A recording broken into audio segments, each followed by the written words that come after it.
Valley Baseball League season rolls into play tonight from Culpeper County High School Field.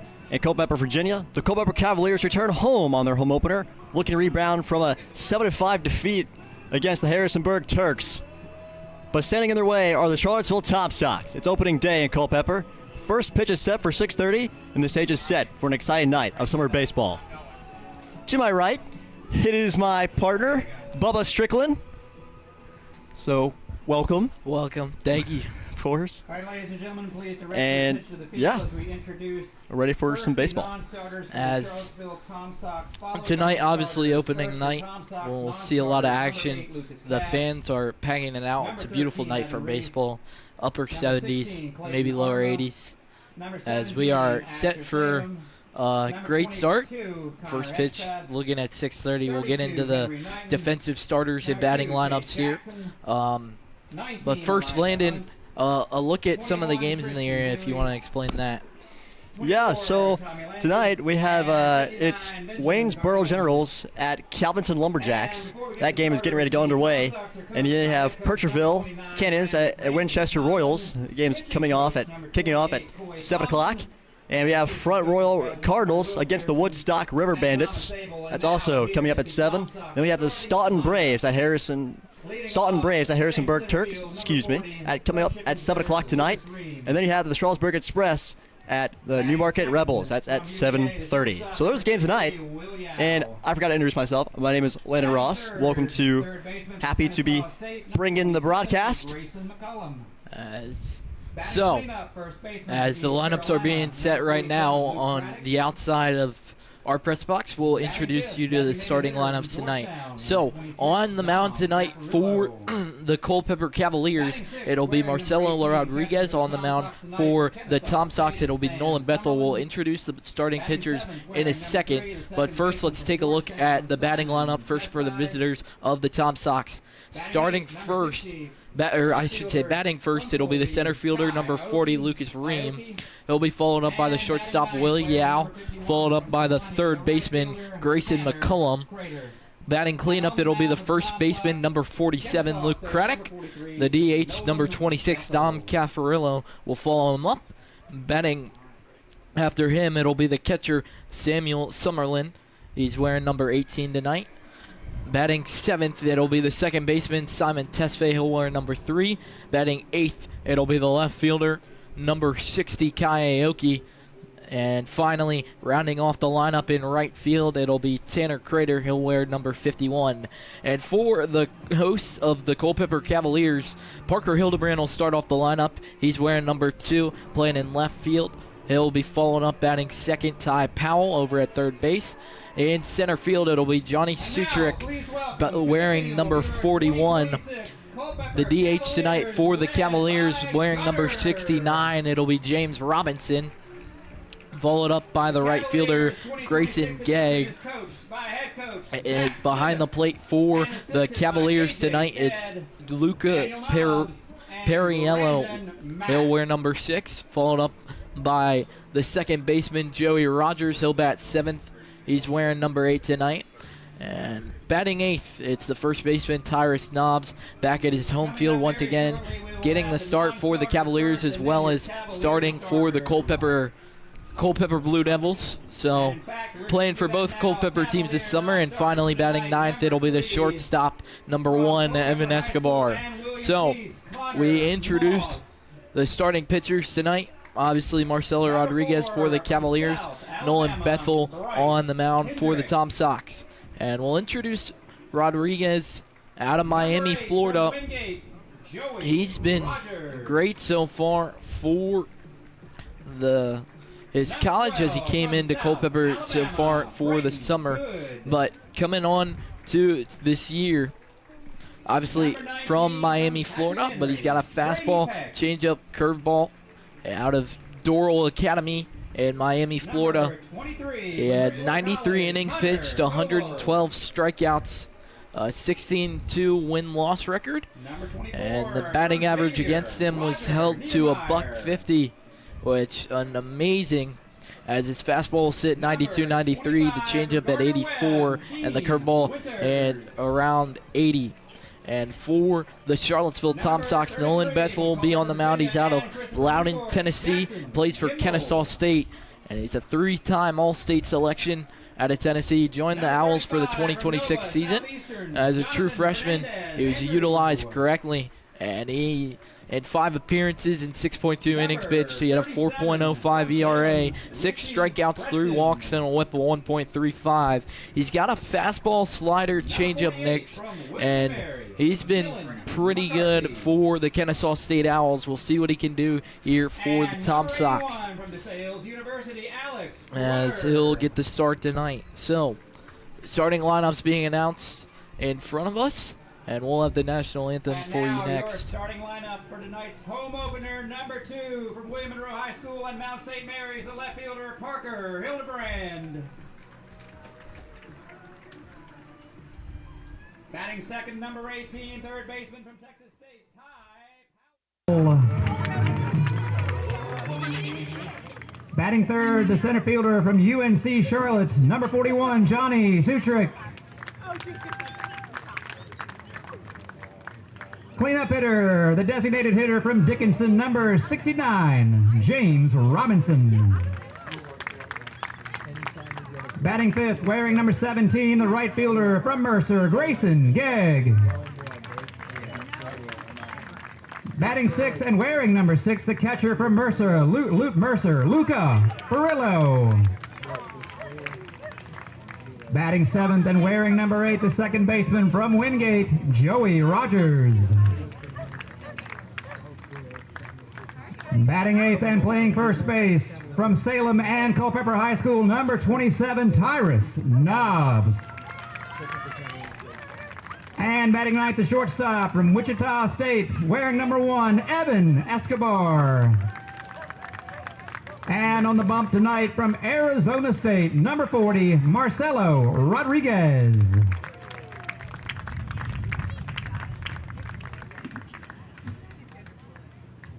All right, ladies and gentlemen, if everyone would please rise as you're able, remove all hats and headgear, and honor America for the playing of our national anthem.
Hey, Cavalier fans, it's so good to see you. Are you ready for some great baseball tonight? It's game day Gwen here out on the pitcher's mound. Guess who I have here with me? Her name is Olivia, and she is representing Peak Roofing and Contracting, who has been sponsoring our team since our inaugural season 4 years ago. Let's give it up for Peak Roofing. So are you ready, Olivia? You got this. All right, ready. Woo! And this game is underway. Let's give them a round of applause. So, we'll take a All right, we look got one more thing a to do. little more Are in you guys depth ready to hear as those we famous welcome you words back to into get this one game at our started? pitching breakdown Are we? tonight for the Cavaliers. Are we ready to It'll get be this game started? Marcelo All right, let's hear it. Rodriguez, who's on the mound out of Miami, Florida, committed to Arizona State. He's got that high fastball sitting low 90s. It'll average about 92, 93. and it's got pretty good movement on it too, not sitting very flat. We'll see a lot of either ground balls or swing and miss stuff with that. He's got a changeup and curveball to go along with it. Changeup sitting at 84 miles an hour. This is best off speed, and it's heavy fading action that hopefully will keep people off balance. His curveball sitting at 80 miles an hour with a sharp late movement, as we see here as he gets to start to warm up. And we'll see what he can do tonight. Obviously, we explained a huge win-loss record coming out of Doral Academy, sitting at 16-2. And Landon, how do you think? Do you think that pitching, how did that play a part in the game last night, as you saw? It was all right. Played out well. Certainly not the best game last night, falling to the Turks, but I feel like it was okay. Yeah. Obviously, pitching makes a huge point, so makes a huge difference. We'll see if he can get going early, and obviously we get going to hear from Culpeper High School.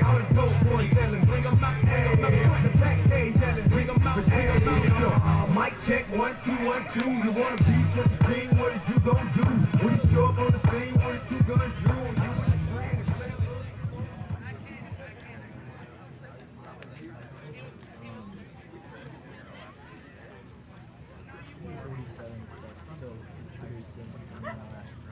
do? Leading off the Tom Sox, center fielder, number 40 from Shippensburg, Lucas Reed. And Lucas Reamer.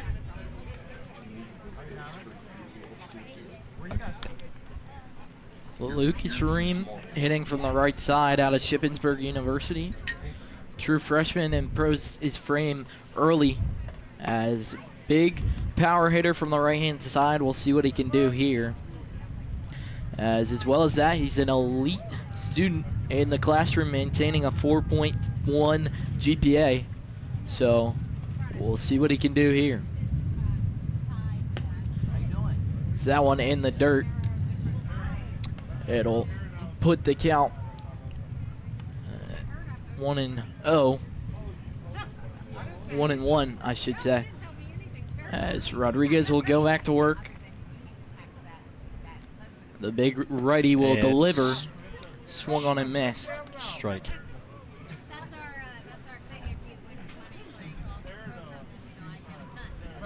As a little hard to see the scoreboard down the right field line, but Rodriguez will go back to work on the 1-2 pitch.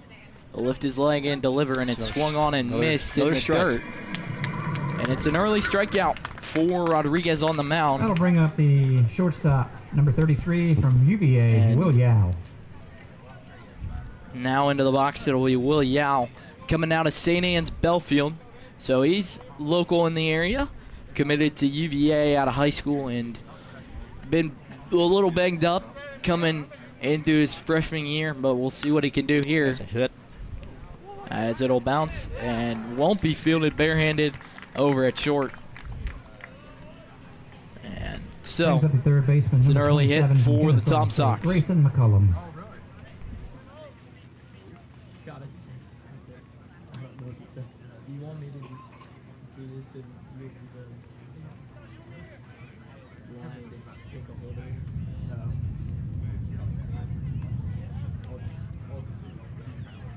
As now into the game for Charlottesville.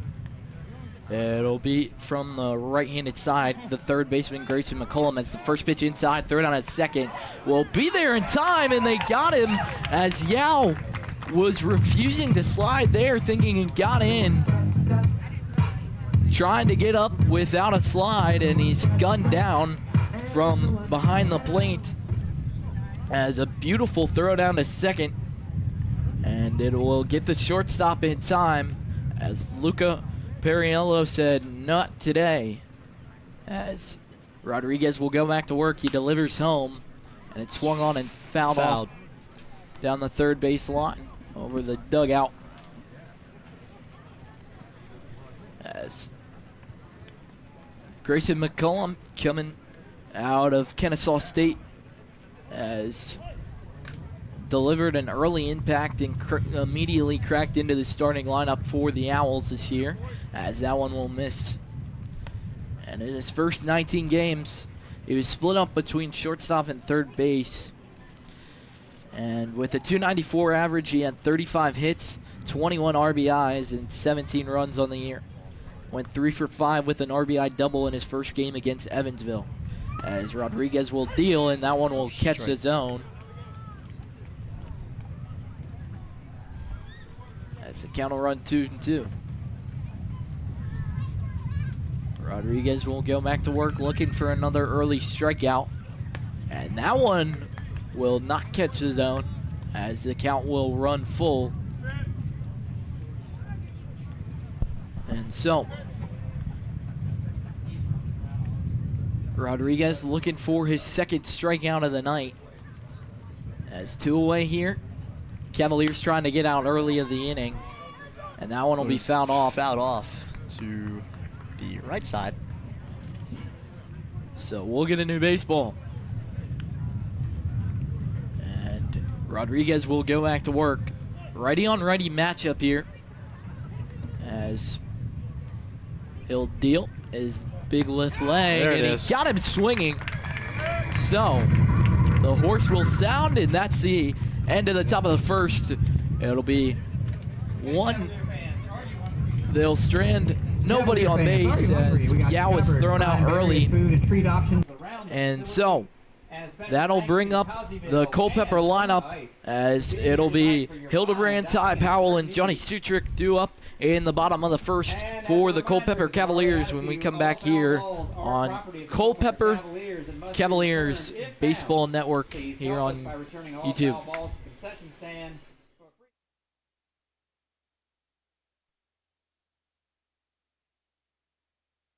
And while you're at it, be sure to enter the 50-50 raffle going on around the field. All proceeds support the Cavaliers and their mission of giving back to our community. The winning ticket will be drawn at the end of the 7th inning. Remember, you got to be in it to win it.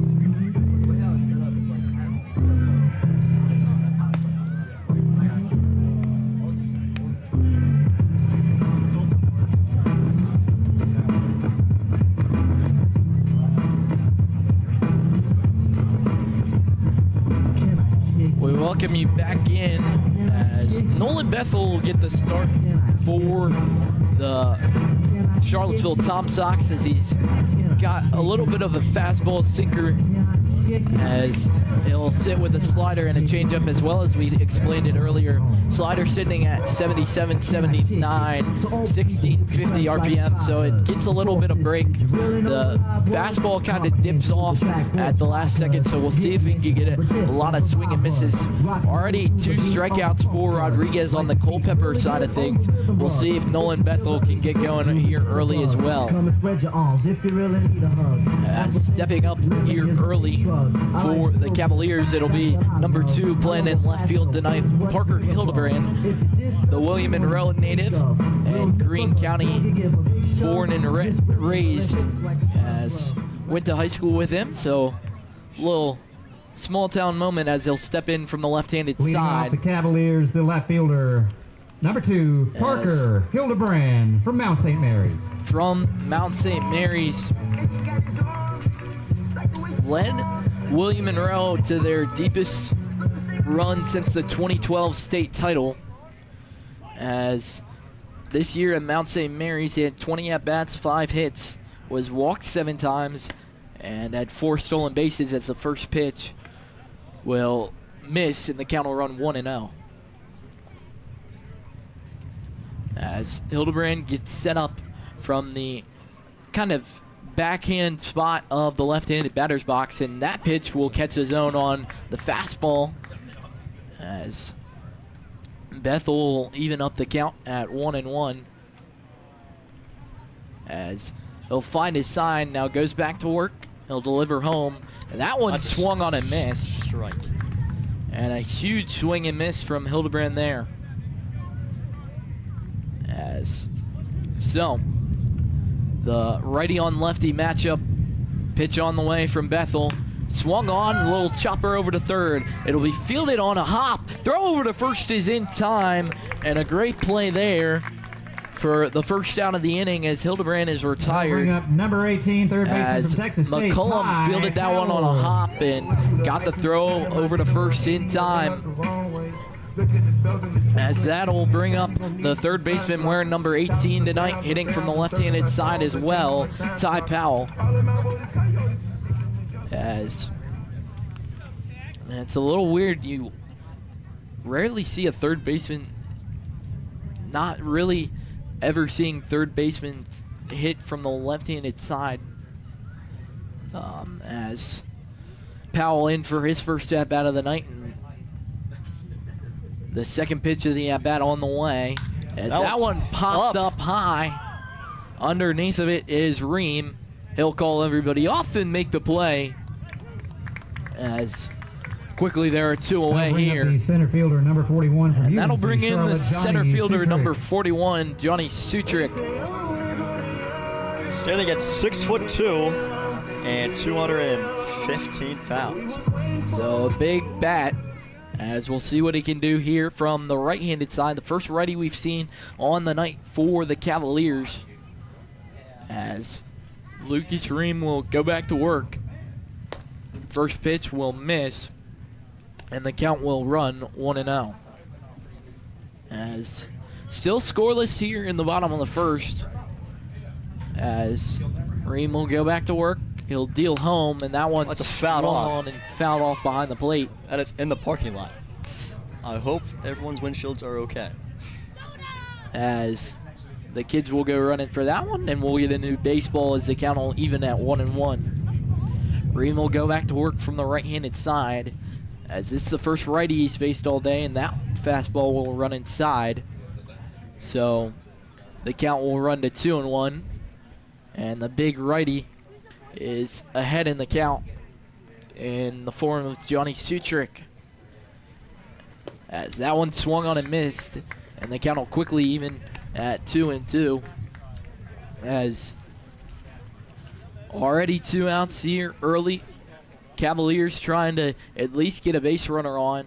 Will Yao was the only base runner for the Tom Sox in the top of the first. He got thrown out at second trying to steal, as that one will get him looking. And so Johnny Sutrick is rung up looking. And at this time, the As it's Culpeper still Cavaliers would like to 0-0 recognize the following after sponsors. the first Heat inning. Contractors, So Jefferson we'll Home come back Builders, here to UVA Culpeper High Orthopedics, School part of after Culpeper this Medical one, Center, as you're listening Bragg Corner in Properties, on Culpeper Fellowship for Culpeper Christian Cavaliers Athletes, Baseball Maloney Network. Award Insurance, Wortman Mechanical,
As welcome back here in the top of the second inning, as Marcelo Rodriguez already with 2 strikeouts on the night, as he'll go back to work here on the mound for the Culpeper Cavaliers.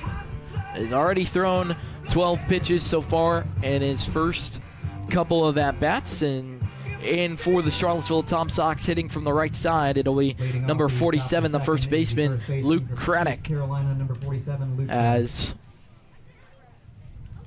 I've misplaced my phone here in the press box, and we'll figure out later as Marcelo Rodriguez will go back to work from the right-handed side. As that one swung on, a shot into left field. Going back is Hildebrand. He'll look up, and that one leaves the yard. It's the first run of the night, and it comes in the form of a solo shot. As the first baseman, Luke Craddock, will go yard, and the Tom Sox lead at 1-0. As they'll step on home and be greeted by Dom Caffarillo and Samuel Summerlin. Dom Caffarillo. As Caffarillo will step in from the right-handed side for his first at-bat. He's DHing on the night. As Rodriguez will try and shake off the early homer and go back to work as the 0-0 pitch is fouled off, and the count will quickly run 0-1. As Rodriguez will go back to work, and that one put on the ground. It'll be fielded by Rodriguez and quickly thrown over to first. As that'll bring up the catcher, Samuel Summerlin. 6'2", 190 pounds.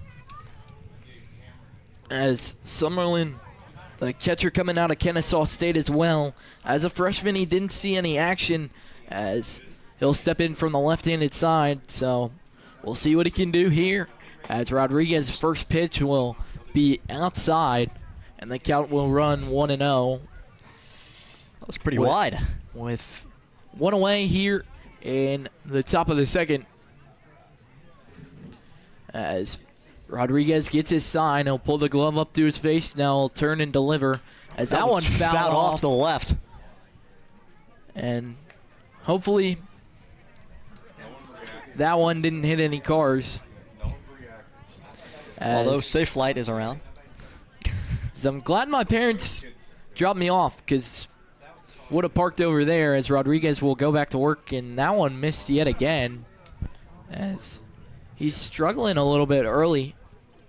We'll see if he can lock back in. As the youngsters say, he'll go back to work from the right-handed side. He'll lift his left leg and deliver home.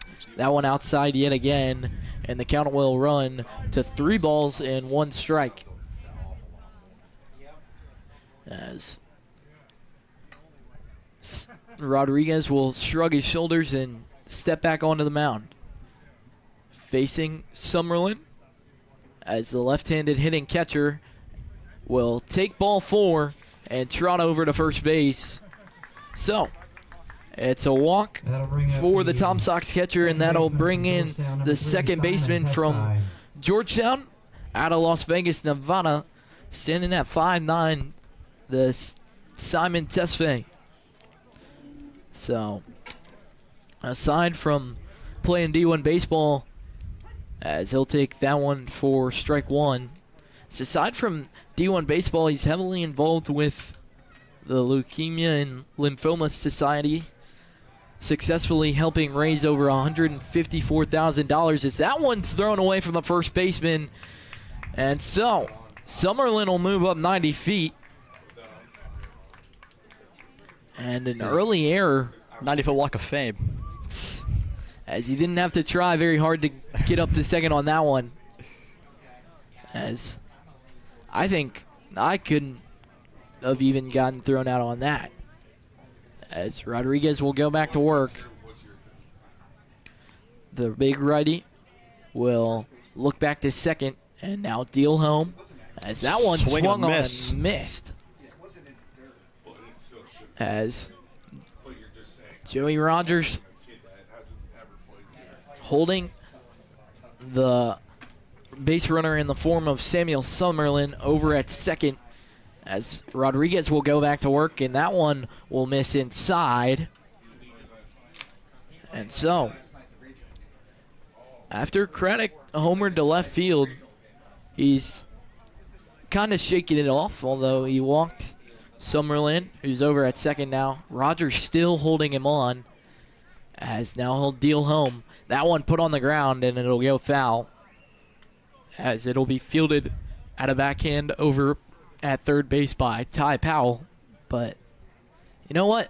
Doesn't matter, as the count will run to 1-2. Rodriguez looking for his third strikeout of the night, as that one ran inside and hit him. And I know that one's got to hurt. Did that catch his wrist? I think so. Gotta hope that he's okay. I mean, glad he's walking. Yeah. I could not take a hit like that. I would be crying to my mom if that ever happened to me. As I would say bring out the ace bandage and a whole bag of ice at that point. I would say get me to the hospital and cut off my wrist, because that would be more pain than taking that hit. Holy cow. Last night was a very interesting game in Harrisonburg when the Cavaliers were playing the Turks. I know it was Evan Escobar and was it Parker? I think it was Parker. Yeah, Parker. They collided, and Parker, Evan had to go to the hospital, but he's okay and he's here tonight. As he's in the lineup again, as Summerlin over at second, as Escobar not doing any of the holding, as that fastball spiked, and yet again, Summerlin will move up 90 feet, as not a good start so far for Marcelo Rodriguez, as we got to lock in here, as he'll go back to work and try and reset. As that one put on the ground, it'll be fielded over at first by Ty Knobs, and he'll step on the bag for the second out of the inning. However, another run will come across to score, so the Tom Sox lead it 2-0 here in the top of the second, as that'll bring in Kai Aoki, as unfortunately I don't think he's related to Steve Aoki, as Rodriguez will go back to work, and that one put in the ground yet again. And we'll see if, with a shaky performance like this, hopefully Culpeper doesn't have to go to the bullpen early, as Rodriguez will go back to work, and that one will be outside, as the fastball missed, and the count will run to 1-0, or I should say 2-0, as Rodriguez will go back to work. That one swung on and fouled off. And windshield? Hopefully not. I think we should have a stat sheet in here for how many times it's out of the ballpark. Either that or how many windshields we think will break this season. And that one, we were talking about it. As that one fouled off. Thank God our parents dropped us off, right? Yep. As the count will run to 2-2. As two's all over the scoreboard with 2 balls, 2 strikes, and 2 away.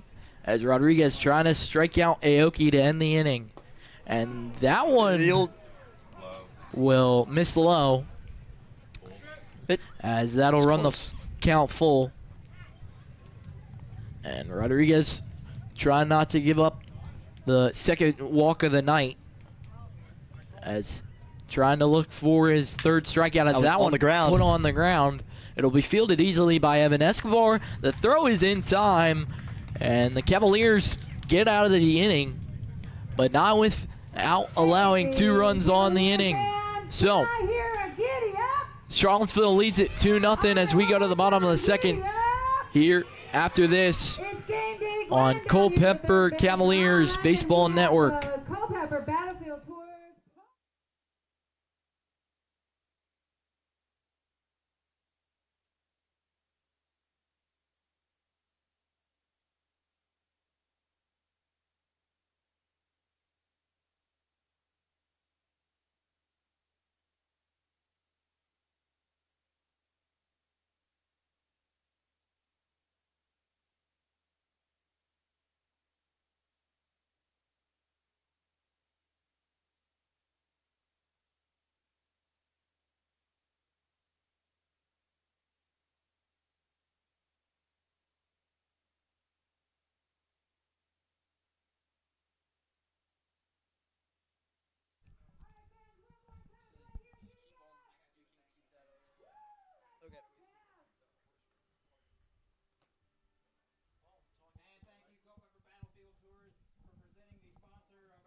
To schedule a tour, visit Culpeper Battlefield Tour. As welcome back in to the bottom of the second as we get ready for another inning of work.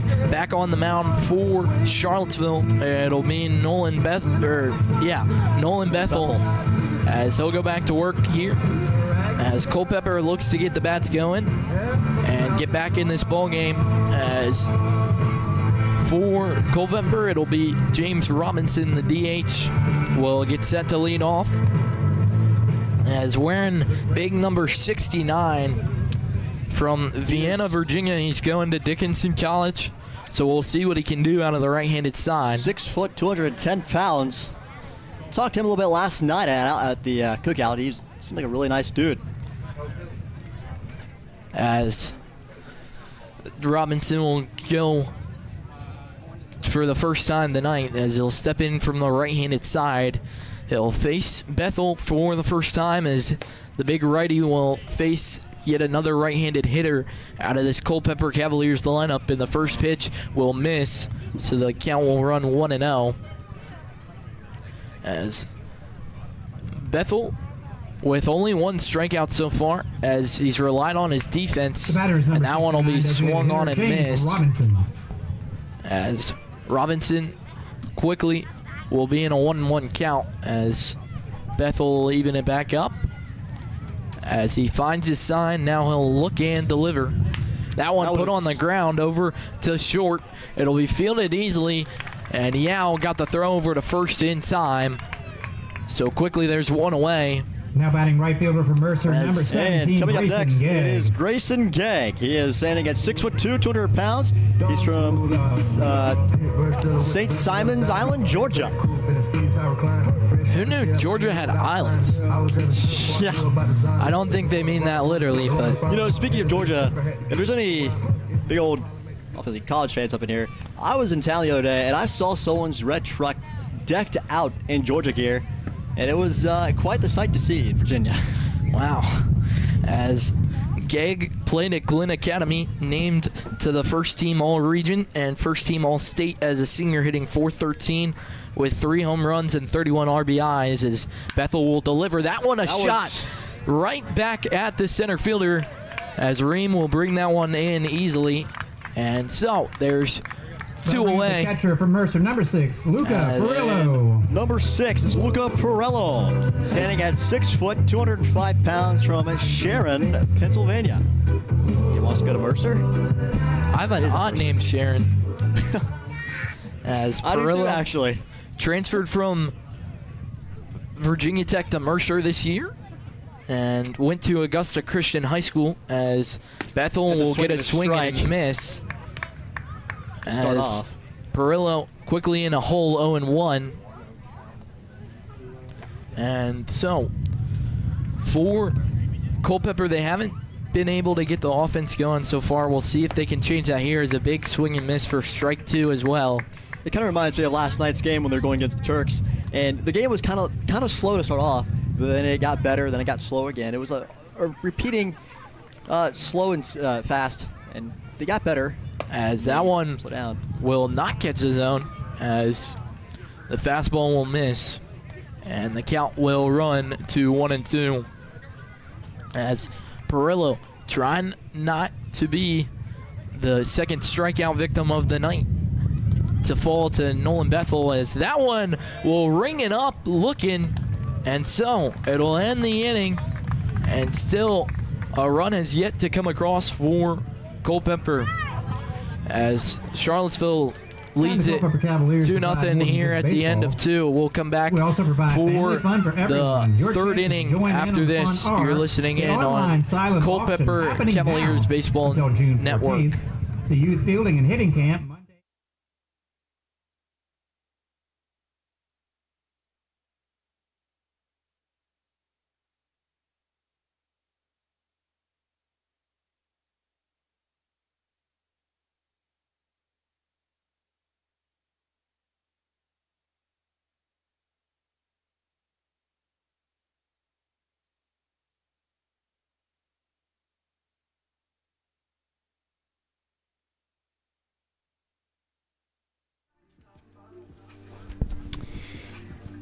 As we welcome you back in, just want to take a quick moment to recognize the following sponsors, and without them, the Cavaliers would not be here. So, first up, we have Peak Roofing Contractors.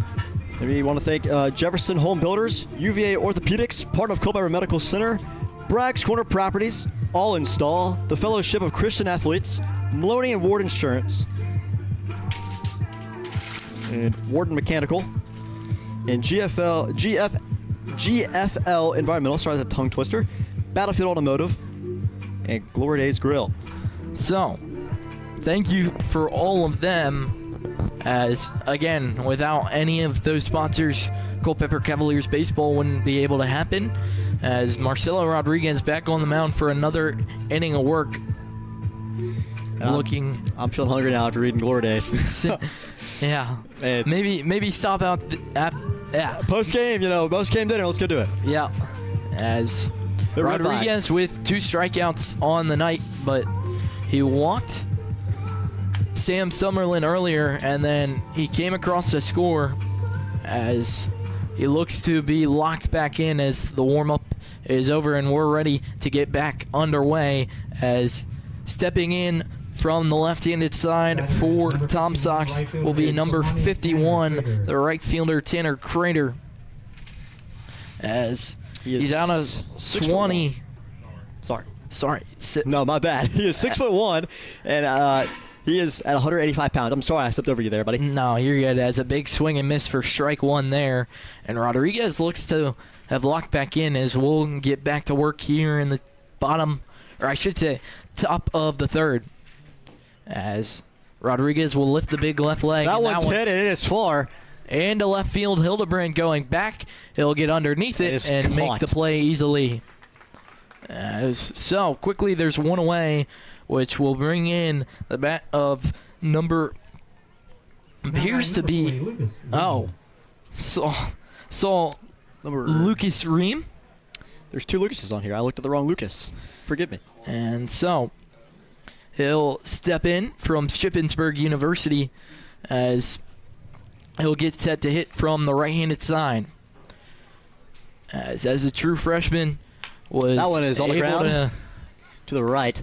And a quick throw over to first, and he beat him out by a step. So didn't look like he got beat. 2 away, as they'll call him out. He did.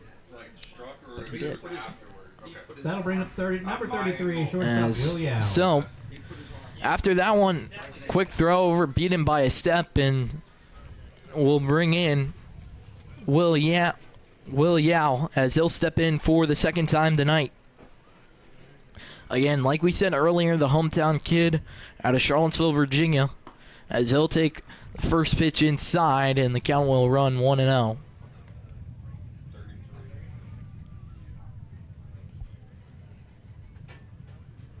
As Rodriguez will go back to work.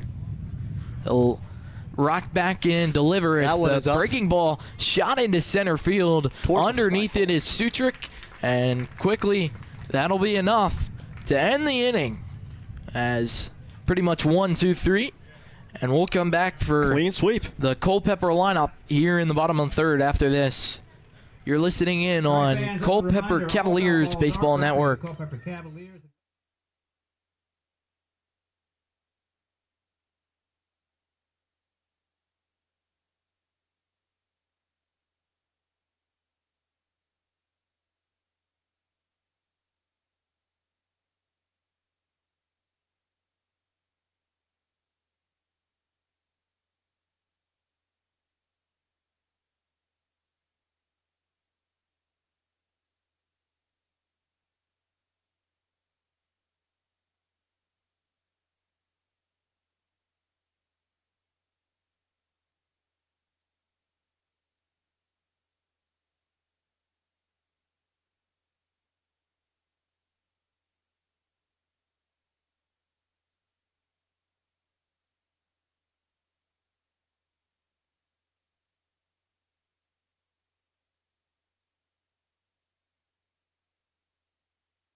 as we welcome you back on to Culpeper Cavaliers Baseball Network. Bottom of the third, and number 8, next to second baseman next to from bat, it is Joey Rogers, standing at 6 foot, 187 pounds, and he's from Delaplane. Is that right? Delaplane, Virginia. Delaplane, Virginia. He went to the Highland School. He was ranked 527th at shortstop in the class of 2025, ranked number 12 in Virginia with a 327 average, 115 hits on the year. As that one put on the ground.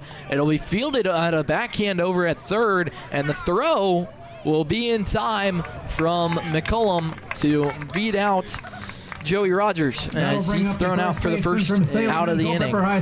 Next one, and he had a decent game last night because he played for the Blue Devils, Culpeper County Blue Devils. They had a regional game last night. It's Tyrus Knob, standing at 6'2", 190 pounds, from Culpeper, Virginia. And he's committed to Salem University, so a great young ball player. And he's really skilled, really talented, and glad to have Culpeper alumni here tonight playing.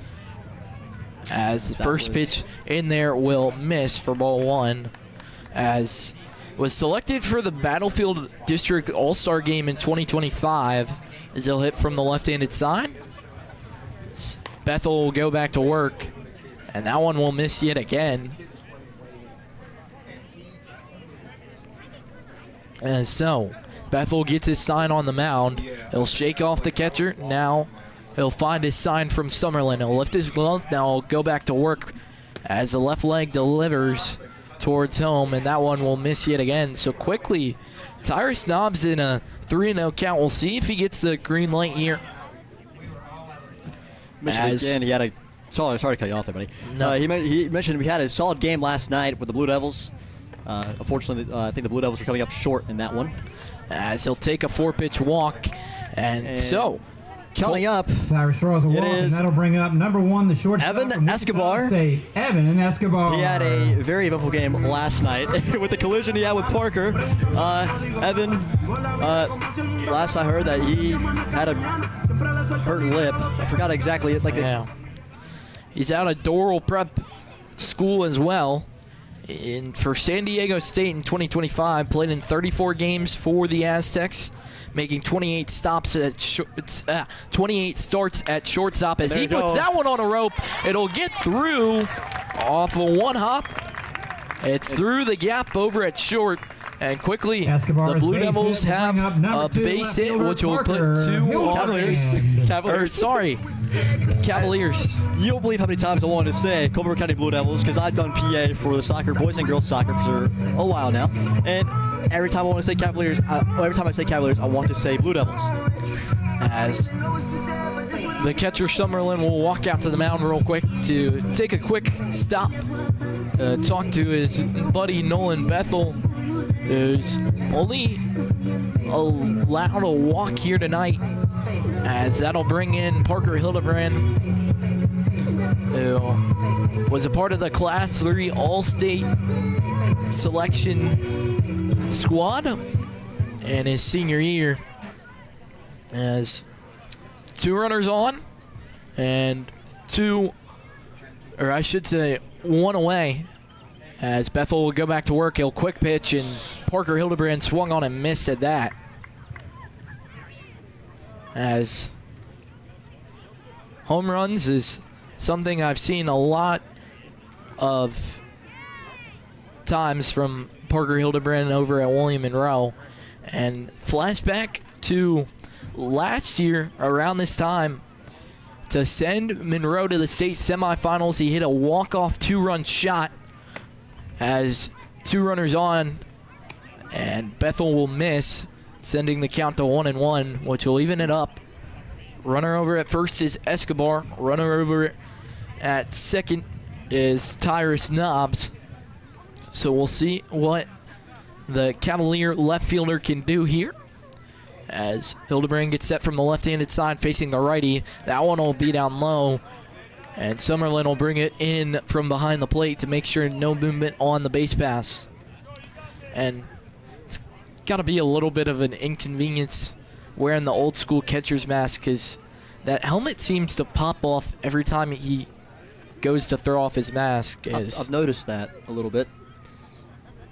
Wonder how many times he has done that so far. As Bethel will deliver. That one is hello. Hello, windshields. Yes. Safe line. As we'll get a new baseball, and Hildebrand will step in with a 2-2 count. And one away, as there are 2 base runners on here for the Cavaliers. That stat sheet about windshields and baseballs, it's pretty high right now. It's pretty high. Is Bethel looking for his 3rd strikeout of the night. Look at that. One is shot. Center field. Into center field. It'll Down. be brought in easily by Ream. And Tyrus Knobs had a lead in case he dropped it. But it'll retreat back to second and no movement on the base pass. Brings up number 18, the third baseman, Ty Powell. With 2 away. It is number 18, Ty Powell. Next to bat, standing at 6 foot and 180 pounds from, forgive me if I said this incorrectly, Falsier, Texas. Yeah, I can't back you up on that one. Yes, it's okay. Fulshear, maybe? Fulshear, that sounds more right. Yeah, as Bethel will go back to work, looking to get out of the inning and strand 2 away as it gets away from the legs behind the plate as Summerlin couldn't quite bring it in there, and the base runners will not advance as Knobs thought about it over at second, but he'll stay put.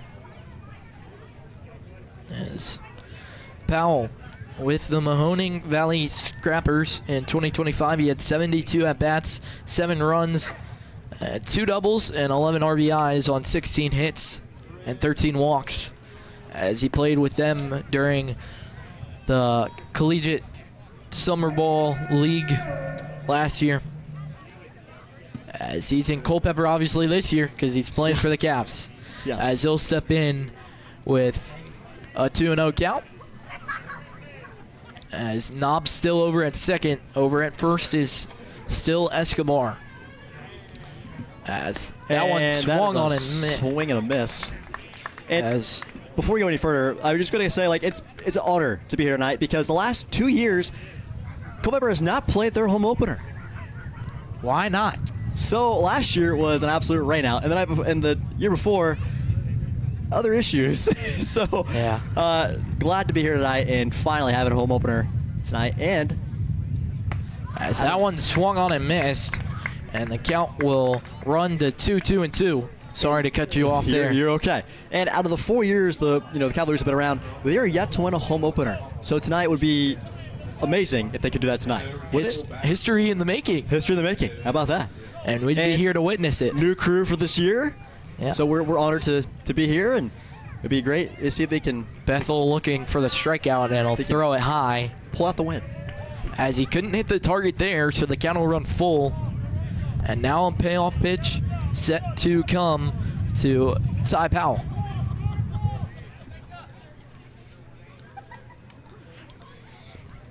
As the righty on lefty matchup. He'll lift his left leg and deliver home, as that one will walk him as the payoff pitch missed. And now the bases are juiced. That'll bring up the for the big bat. Johnny And Sutrick. next guy up is Johnny. I'm going to say his name wrong. What is it? Johnny Sutrick. Sutrick. Yeah. He's got a trick up his sleeve, I guess. He's sitting at 6'2", 215 pounds. I think we already said earlier, but he from Virginia Beach. Playing for UNC Charlotte. Had a 203 batting average so far this year. I have some friends that actually go to UNC Charlotte, so it's always cool to hear their school names on sheets. And As look that at that one. swung on and missed. Windshield. And the kid over snapped here, his bat. This kid, he did. Yeah. He snapped his bat, so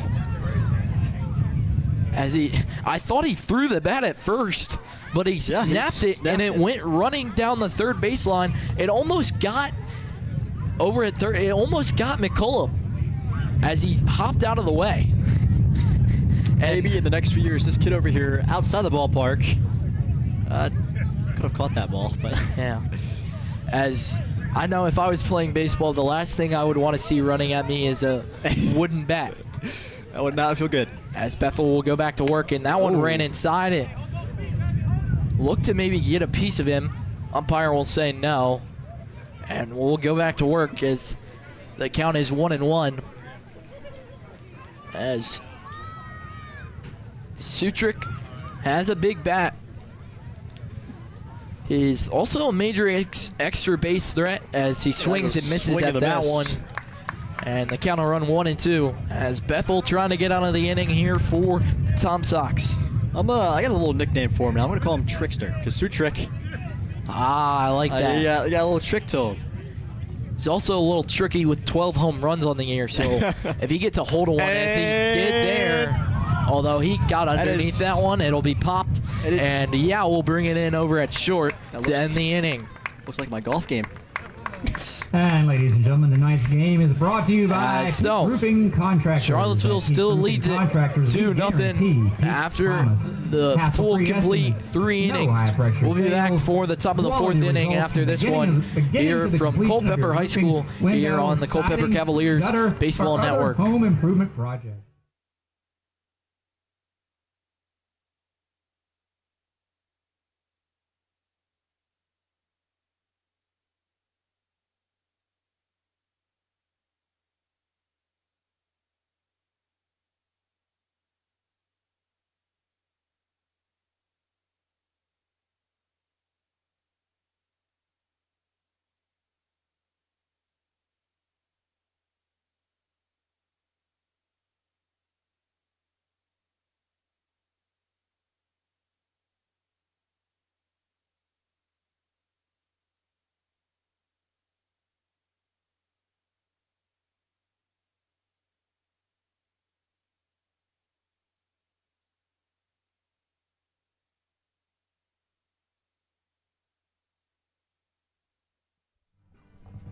Welcome back in. A new arm on the mound for the Cavaliers in the top of the 4th. It'll be Brayton Good.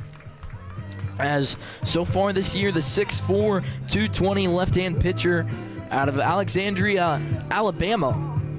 I've heard a lot of Alexandria, Virginia, but never Alabama. I never in my life have I heard about that ever. I wonder. Sounds nice. Especially being in this area, I wonder how many times you say, "Yeah, I'm from Alexandria," and they say, "Virginia?" Yeah, because I didn't see the state as listed, and it just said Alexandria. So in my mind, I'm thinking Virginia, but guess not.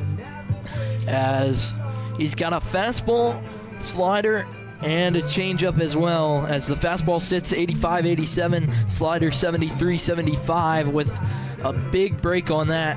And the changeup will sit at 75-76 with not too much movement. The average RPM on his changeup will only 1485, so we should see a lot of ground ball stuff with that. But the slider throws me back to watching junior pitcher Drew Britton this year, obviously from the right-handed side, however, as Brayton Good is pitching from the left. Both have a big, huge sweeping slider, however, and we'll see if he can use it to his advantage.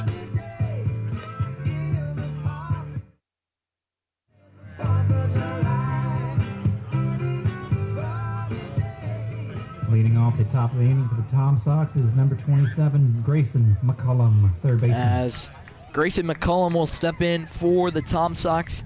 Standing at 6'1" and 205 pounds from Peachtree Corners, Georgia. I got another Georgia boy in the field. As it'll be the first batter that Brayton Good faces tonight. As we'll see if Brayton can start the night off good. As the first pitch is outside as he missed on the fastball. And so Grayson McCullum is ahead in the count 1-0. And for Good, I mean, if we're standing here in the box, I wish I was 6'4", as that one's fouled off behind the plate. You and me both, buddy. You and me both. And so must be nice to have some height on you. As Good will go back to work from the left-handed side. Lefty on righty matchup, as there's a little movement out in the Tom Sox bullpen down the third baseline, as there are a couple of pitchers getting warm. I don't think anything will happen from it, however, or at least not right now, as They just seem to be thrown around. As Good will go back to work, as that one will miss, and the count will run to 3-1. As he lettered all 4 years at Alexandria High School, earning the 2025 All-County 4 through 6A Player of the Year honors as a senior. Made the All-Area team, the Calhoun County All-Tournament team, as that one will catch Bring up the first base the zone, or I should say it'll miss the zone, and it's an early walk from Good, as he holds Alexandria's program record at a career high 111 strikeouts in a single season. And as up next, it's Luke Craddock, out the of bat. East ECU, I should say just ECU. As that one, a big swing and miss at the first pitch from Good. As runner on first is McCullum. Craddock swings and misses at the first pitch. It's another lefty on righty matchup, as we'll see if there's any movement over at first. As Good will deliver yet again. And that one is put on the ground. It'll be fielded. This could be 2. Over to second for 1. And the throw over to first will be in time. So that's what we call 6-4-3. My favorite numbers to hear on the baseball field. Shortstop to second, second to first. It's a double play, and that'll bring up And double play ball will bring up the Dom hitter, number Caffarillo. 26, Dom Caffarillo. as he's the DH tonight for the Tom Sox. Out of Charlottesville, so like a homie for him, for them, Yeah. the Tom Sox. As Good will go back to work. Caffarillo goes to Georgetown, as he'll take that one for ball 1. And along with the Owl, he's also a hometown kid. However, he went to the rival school, Miller School of Albemarle, and he played under MLB All-Star Billy Wagner. As behind the plate, he's got a really high pop time, as that one will catch the zone. And the count will even at 1-1. And so, for Caffarillo, he's got a 78-mile-an-hour cannon from behind the plate. And 8 games, he had 24 at-bats and 5 hits, as that one runs away from behind the plate from Perillo. Or I should say Perriello. As the count will run to 2-1. And for Culpeper, Good without a strikeout yet in this one. Obviously, this is his first couple of batters he's faced, but we'll see if he can find it here. And the night is still young. So Yeah, as that one will miss yet again, and then the count will run to 3-1. As with 2 away, in a hole and looking to fight back here on the mound. As 3-1 pitch on the way, we'll see if the hitter has a green light, and that one will miss outside. So it's a free pass to Dom Caffarillo They'll bring up the catcher, to number take 18, first base. Sam Summerlin. and As that'll bring up Samuel Summerlin. the 6'2" kid, 190 pounds, from Camilla, Georgia. As yet another Georgia native. We've seen a lot of those tonight. Yeah. A lot of them. There's a recurring theme here, as he'll hit from the left-handed side. The 6'2" catcher steps back in for his second time tonight, as he'll be a lefty-on-lefty matchup, and a great block from Perriello behind the plate to keep that one in front. And I guess the old school mask looks cool, but I wonder how much of an inconvenience that is. As runner over at first is Craddock. As Good will deal, On the ground again. and that one won't be good, as the count will run to 2-0. As for Summerlin, he's majoring in economics at Kennesaw State. And for the Owls, his freshman year had a .535 average with a .660 OBP. As that one will miss yet again, and the count will run to 3-0. And so, The 6'4" lefty will face the 6'2" catcher as he looks to not give up another walk. As that one will catch the zone, and the count will run to 3-1 as he slowly fights back here. As the scoreboard reading 2-2, as maybe we had it wrong, as that one on the way, and it was right, as the count will run full now.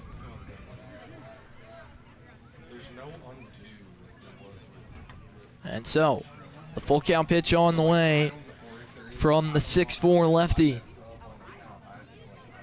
As he'll look over to first now, he'll deal home, and that one will be in there. And so, it'll It's get his the first strikeout of catcher. the night. It'll That's get the his catcher Summerlin looking. And yeah, like you said, it's the first strikeout of the night. And that'll send us off the air for a second. Charlottesville still leads it 2-0 here on the road as we go to the bottom of the fourth inning. After this one, you're listening in on Culpeper Cavaliers Baseball Network.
And we welcome you back to Culpeper County High School for Cavs and the Tom Sox. As we get ready for the bottom of the fourth, as the throwdown from Summerlin behind the plate will get us back and going. And up to bat next for the Cavaliers, it is James Robinson again. Leading off the bottom of the inning is Again, he's hitter, from number Vienna, 69, Virginia. James Robinson. As I don't know if he chose that number, but maybe not the number selection I would want, as For baseball, at least. Bethel will go back to work, and the first pitch will be way outside as the count will run 1-0 in favor of the DH James Robinson. And for the second time tonight, as I forgot this was a wooden bat league until the bat was snapped earlier and almost snapped off the leg of McCollum over at third base as it ran away. As Robinson ahead in the count 2-0. Pitch on the way from Bethel. A check swing, they'll say he went, and the count will run to 2-1 as Bethel slowly starts to fight back here.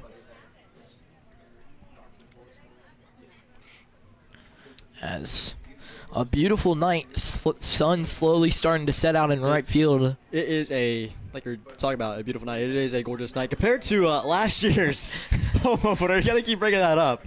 It was, which is why we didn't have a opener. Yeah, it was. The field was disgusting. It was muddy. It was 3-1. Sorry, gotta cut you off there for a second. Okay. 3-1 pitch will miss, and it's a free pass for James Robinson, which will put a runner on first for the Tom Sox, which will bring up my favorite name in the lineup because I keep pronouncing it as Grayson Gregg, but it's Grayson Gegg. Gegg? I'm saying Keg. Yeah. Gegg. Yep. All right, we'll get it there. Robinson will get his lead off first. Bethel will look over. Now he'll look home, get his sign, come set. Now the big righty will deal. That one runs inside and almost gets a piece of him. Instead, the count will run 1-0 in favor of Gegg, as he'll get set out of the left-handed batter's box for his second time around. As that one swung on a shot. Will that get into the gap? And an amazing diving stop. As that'll put one away in the inning. And I thought that was going to get down and get by the glove of Creighton. But it was, you have to tip your hat to him. That was an amazing diving stop out in right field. That was insane.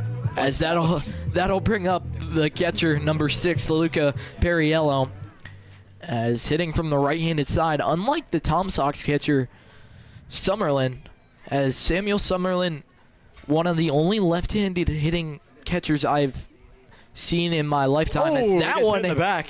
Hit him in the back, and that has to hurt. Yeah. I don't know how some of these people do it.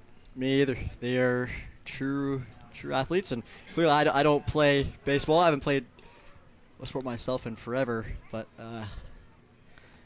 flash you back a bunch of years ago to little Bubba Strickland. I got hit once in kid pitch, and I will never stand in the way and take another pitch again, as time will be called and we'll get a mound visit. So we'll step away here for a second on Culpeper Cavaliers Baseball Network, as there is movement in the Tom Sox bullpen as appearing to be warming up for Charlottesville. It'll be Evan Reese, the 6'4" righty, as they'll break away from the mound visit and scratch that. We won't step away.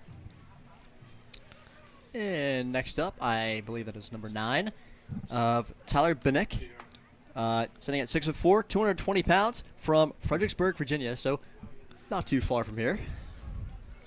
As he'll be up to bat here shortly.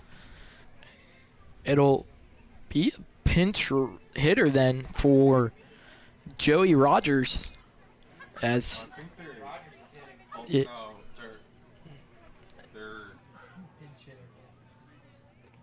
it appears. They're jawing.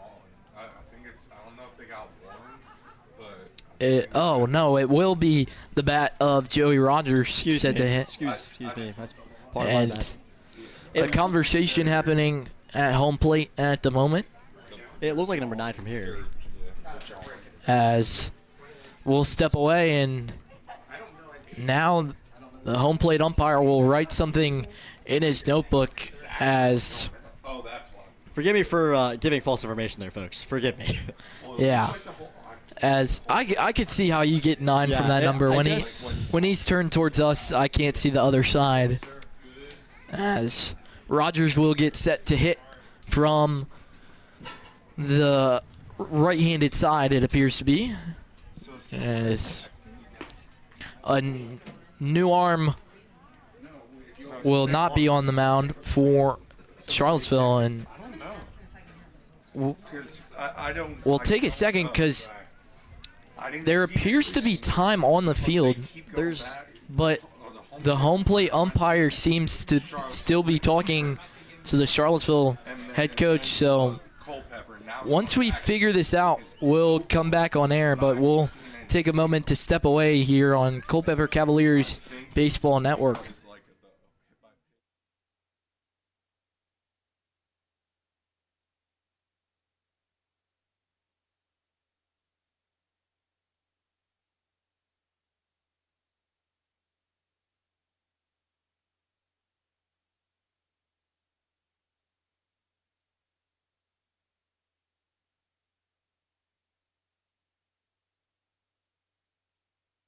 Joey Rogers. As we welcome you back in, and after everything's sorted, it'll be Joey Rogers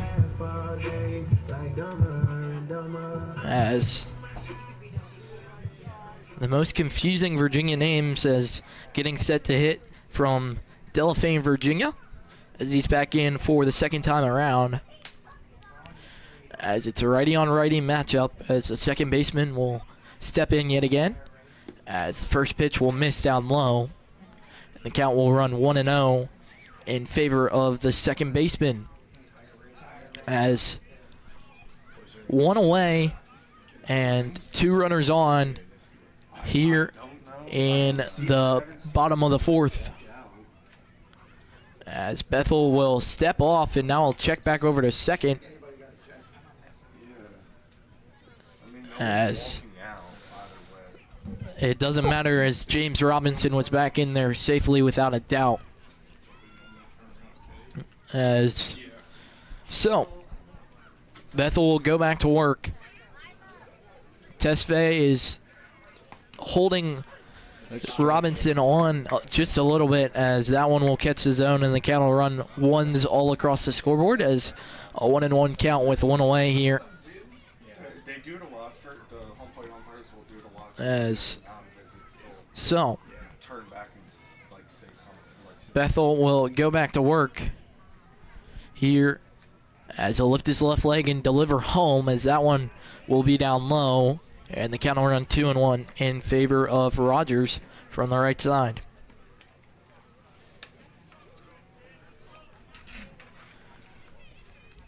As Bethel, the 6'1 righty out of Kennesaw State, looking to fight back into this one, as the 2-1 pitch on the way. And that one will miss yet again on the outside part of the zone, so the count will run 3-1. As for Culpeper, Rogers looking to get aboard to juice the bases here, as movement still in the Tom Sox bullpen, as that one will be fouled off behind to the backstop, and the count will run full. As scoreboard reads 3-2-1 with 2 on and 1 away, as Rogers will step back in here. As Bethel, the 6'1 righty, facing the 6-foot righty, as he'll deal home. That one put on the ground. This could be 2. It's fielded over at second by Tesfaye. He'll flip, and they will get 2, as the throw from Yao got Rogers by just a step. So that will end the bottom of the 4th, as it's still 2-0 here, as Charlottesville leads it. When we come back, we'll have a special guest on air, as it'll be yet again a 4-6-3 double play, as that will end the 4th inning. Charlottesville leads it still 2-0 here on the road. You're listening in on Culpeper Cavaliers Baseball Network.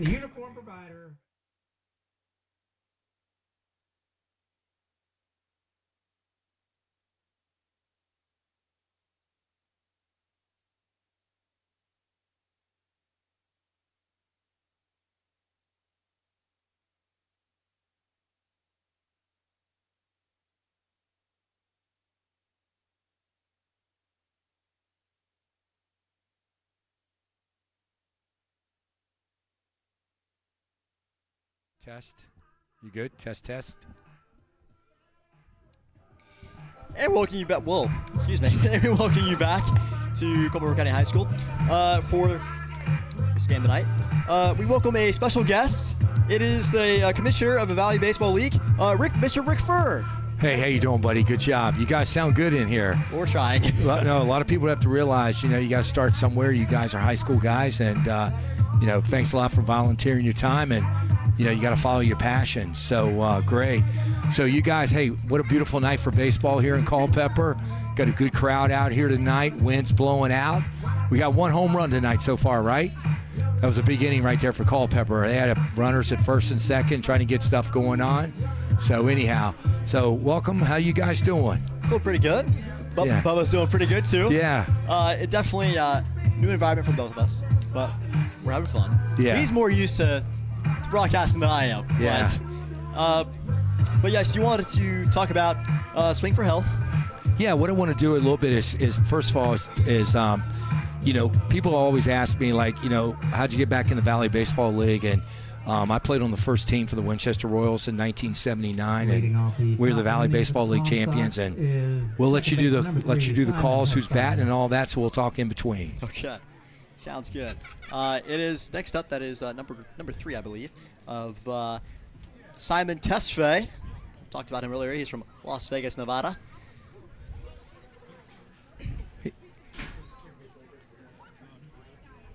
And with the pitch. Catch the bottom.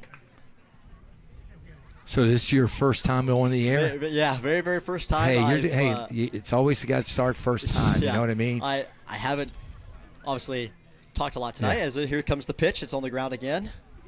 I've obviously been so used to doing PA announcing for obviously the Culpeper County Blue Devils boys and girls soccer. Yeah. It's been so much fun doing that.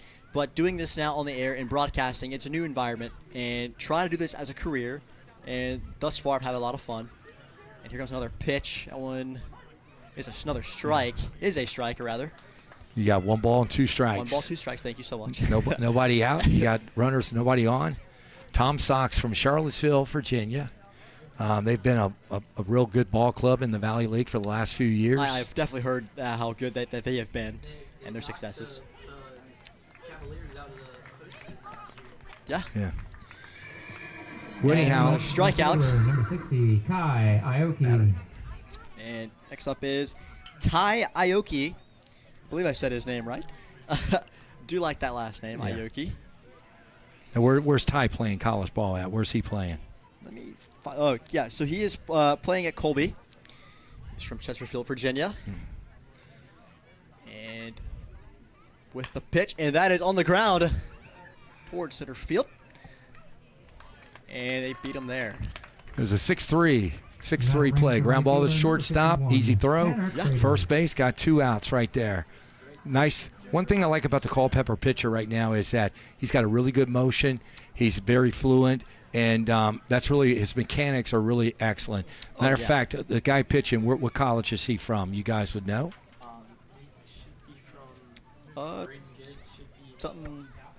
South Alabama. South Alabama. So you got a lefty on a lefty right now. First pitch, well, let's see if he throws him a hook. Let's see what we got right here. He's got a big sweeping slider. Fastball up high, check to swing. Called it a ball.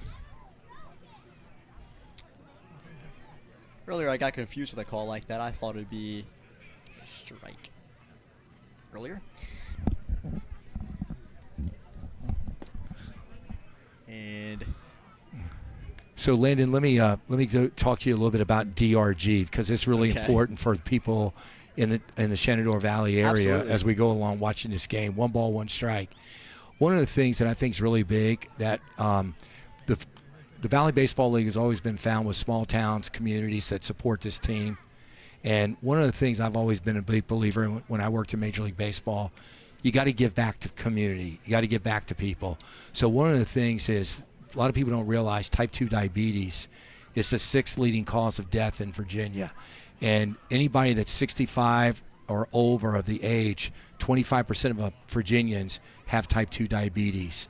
So we all got together with all 12 teams in the Valley Baseball League. There's a pitch right there on the corner for a strike. So we've got 2 balls. We got 3 balls and 1 strike. Yeah, thus far. So one of the things we're doing is that we're educating our communities and our fans, and it's a really big benefit, because what we want to do is give back. We want to educate people and helping them understand that. And that one is fouled off to the right side. Yep. And what we want to do is help fans understand is how to educate. Right now, we go to a doctor's office and the doctor gives us medication just to control the diabetes. Diabetes Reverse Group is the only patent in the country that helps people reverse their type 2 diabetes. So it's a big thing. It's a really important aspect for for people in our community. Another foul ball. Foul ball to the right side. Anyway, about what you were saying about this, I do love how you guys give back. I love that, and I love this league so much because it's so special. The small town, I love it. It's good, and the way how you guys give back, we love this a lot. And Swing for Health, we want to take this very seriously. It should be taken seriously. Yes, very much so. So we got full count. We got 3 balls and 2 strikes. And it's swing. Oh.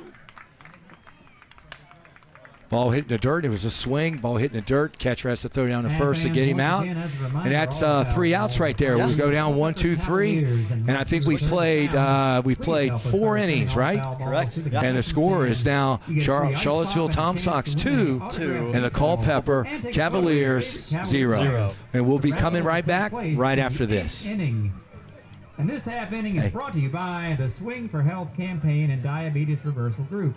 Here is something to think about. 1 in 10 Americans has type 2 diabetes. Even if that is not you, you know someone. DRG has spent 16 years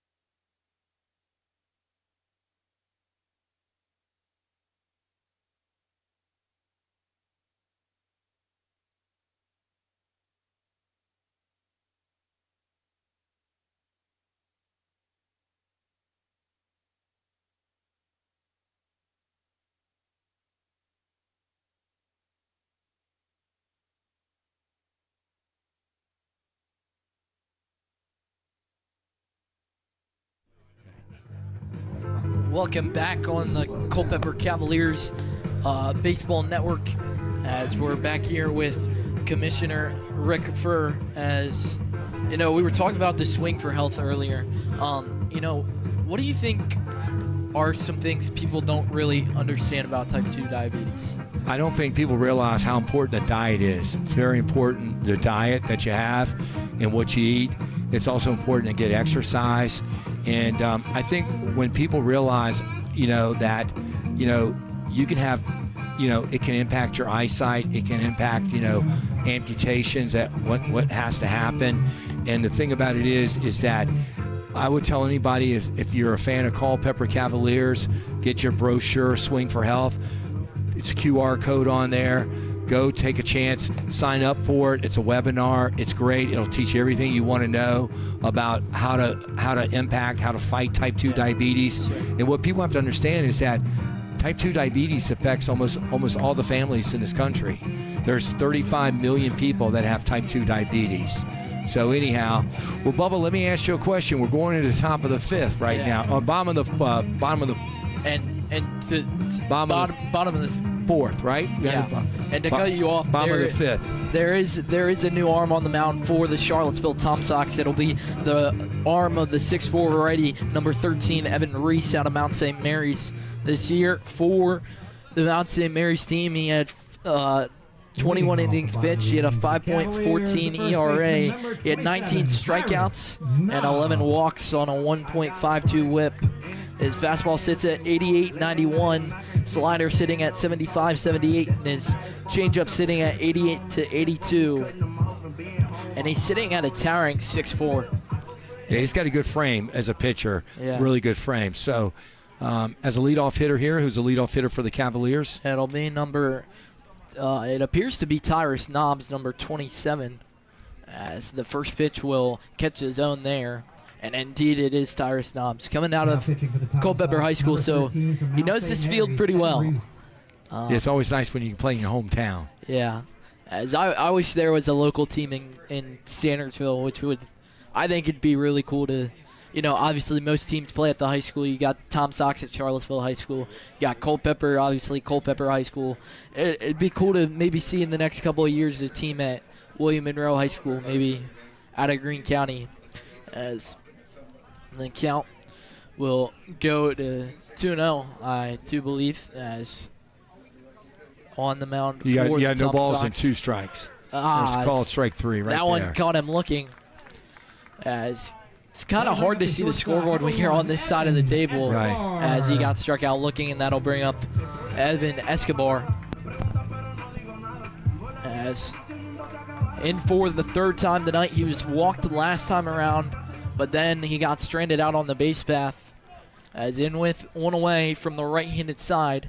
It's a righty-on-righty matchup, which as first pitch will not catch the zone. Now, Bubba, how long have you been watching Valley Baseball League? Well, so I'll give you a cool little history. So my dad and 3 of his buddies have been singing the national anthem for the Tom Sox for quite some time as that one put on the ground. It'll be fielded over at short. And a great stretch over at first by Craddock to make the play as That'll bring up the left fielder. Yao kind of put that out wide. And speaking of William Monroe, it's Parker Hildebrand. But I've been watching especially Charlottesville Tom Sox for a while as my dad and his friends have done the national anthem for them a couple of times. So. Gotcha. So you saw Trey LaSavage pitch and all those guys, right? Were you following the Charlottesville Tom Sox then? Maybe. I don't. What year would that have been? It had been 3 years ago, I believe 2022. Yeah, definitely. Yeah. As that one in the dirt. So one of the things I want to go back to what we're trying to do in the Valley Baseball League is that we are trying to do several things. We want to bring back a cause marking campaign to help the community with type 2 diabetes. The other thing we're doing is I would tell anybody to go to our Valley Baseball League website, and we have what we call Game Run IQ, and it's artificial intelligence. And we can, if you're a parent and you've got a child out there playing travel baseball, go to our website, learn all about Game Run. My teammate is one of the key. 1-0 pitch put on the ground over to first. It'll be fielded on a hop by Craddock. He'll flip to the pitcher for 1. And so quickly there are 1 away here in the inning. There are 2 away, I should say. 3. Or that'll end the inning, sorry. As the scoreboard turned off for a second. And so that'll end the 5th inning as we'll go to the top of the 6th when we come back. You're listening in on Culpeper Cavaliers Baseball Network.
Welcome back to Culpeper High School, and my man Bubba's let me sit in and live my days when I was with the Baltimore Orioles. So let me just tell you something, Bubba. Great night for baseball here. Great ball game. Tom Sox up 2-0 as we go to the top of the 6th. And actually, the Culpeper Cavaliers have a new pitcher coming on board, number 48, Dylan McCarthy. Big man right now, 6'7", 240. Holy cow. Dylan's from Stanford, Virginia. And Dylan also basically great background, pitches at Campbell University. I believe, I'm not for sure where he pitches at. It says Campbell University. Yeah. So he's down at Campbell. No, he looks like he pitched.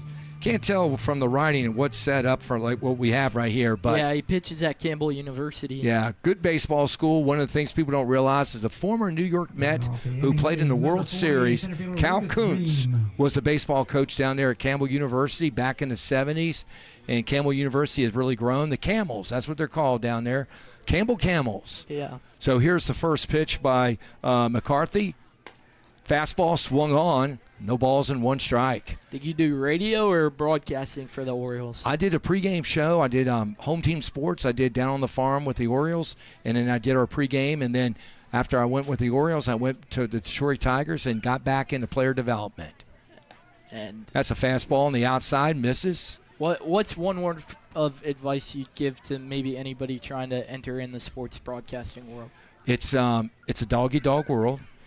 You got to do a lot. I would tell people all the time, practice, go watch a game, play a tape. There's a ground ball, line drive right to the shortstop. Got one out. A great play by Escobar. So what I would say to you, Bubba, is this, is that, when you watch a game on TV, get a tape, listen to yourself. We're the most critical people we can be when we're on the air, right? So listen to yourself, play it back. And then one of the things I would say is when you go to college, get into a broadcasting university where you can do school, do a high school, whether it's college or whatever, work in their department for the radio department. Virginia Tech. Yep, and do as many things you can. Great job with Troy here with the internship with the Cavaliers. It's a great experience for both you young men. Great experience. So, and it just takes time. You just work and you work up. I've seen guys when I was in pro ball start out in single A, double A. Now they're in the big leagues calling, and they're just great voices. They have a great cue for that. There's a fastball swung on and missed. I believe we got a count of, looks like 2 balls and 1 strike. And 1 away here as well. Yeah. So how's the lights here, Bubba? The lights pretty good? You think the lights are good here? Yeah. Yeah, they look nice. So it's a beautiful night for baseball. Yeah. Been up here a couple of times. I've been up here once a long time ago. My brother played JV and varsity soccer here, and then I've played with the William Monroe High School varsity soccer up here just a couple of weeks ago to start off our season. So it's been an amazing time. Curveball got in the dirt, got away for the catcher, throws down the first, got him in time. I believe we got 2 down now. And coming up the bat for the Charlottesville Tom Sox. It'll be the third baseman, number 27, Grayson McCall. How's he done tonight, Bubba? What's his stats for tonight? What do we got on him? He's been, if my computer will turn on really quickly. Yeah. He's been pretty good so far for the Tom Sox, as McCullum is actually scratched that. He's 0 for 1 tonight. Okay. So maybe not too hot. We'll see if he can tune back in, as he'll hit from the right-handed side. And 1 ball, 1 strike. yeah, as for McCullum so far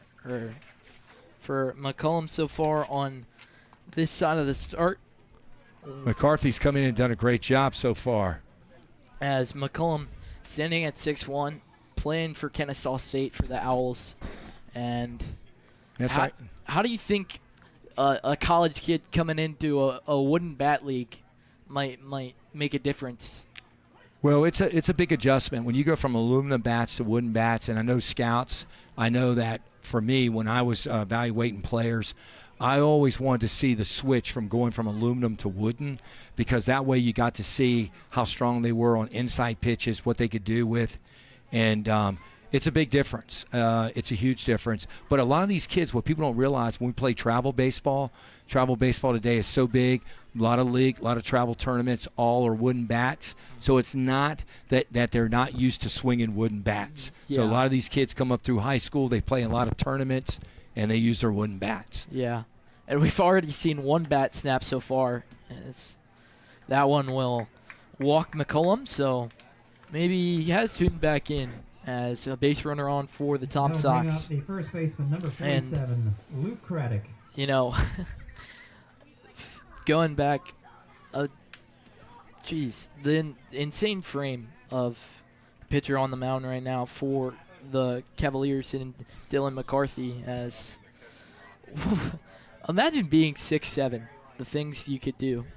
Probably opens up the options in a lot of sports, as that'll be fielded over at short. They'll flip to second for the 3rd out of the inning, as Joey Rogers flipped to Escobar, and that will wrap us up here. Great talking to you, Bubba. Of the 6th. Great talking to you. Thank you, buddy. You guys enjoy the game, and Caden, you take over. And you guys just make sure DRG, we're fighting type 2 diabetes. Okay. Yes, sir. Have Thank a great you, guys. night. Bye bye. See you guys. Thank you to Rick for stepping in and joining us for a moment, as we will go to the bottom of the 6th when we come back on Culpeper Cavaliers Baseball Network.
As welcome back in to Culpeper County High School as we get ready for the bottom of the sixth. As welcome back in. If you're just tuning in, my name is Bubba Strickland. And I'm Landon Ross.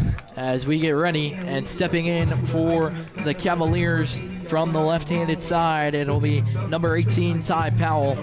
As so far, he's 0 for 1 on the night. As he'll step in to face the big arm of Evan Reese for the first time tonight. Was that pitcher really 6'7"? Yeah. That was insane.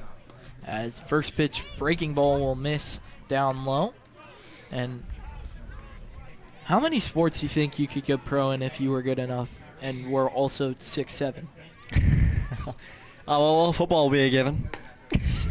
Good. Basketball, definitely. Yeah. Obviously baseball.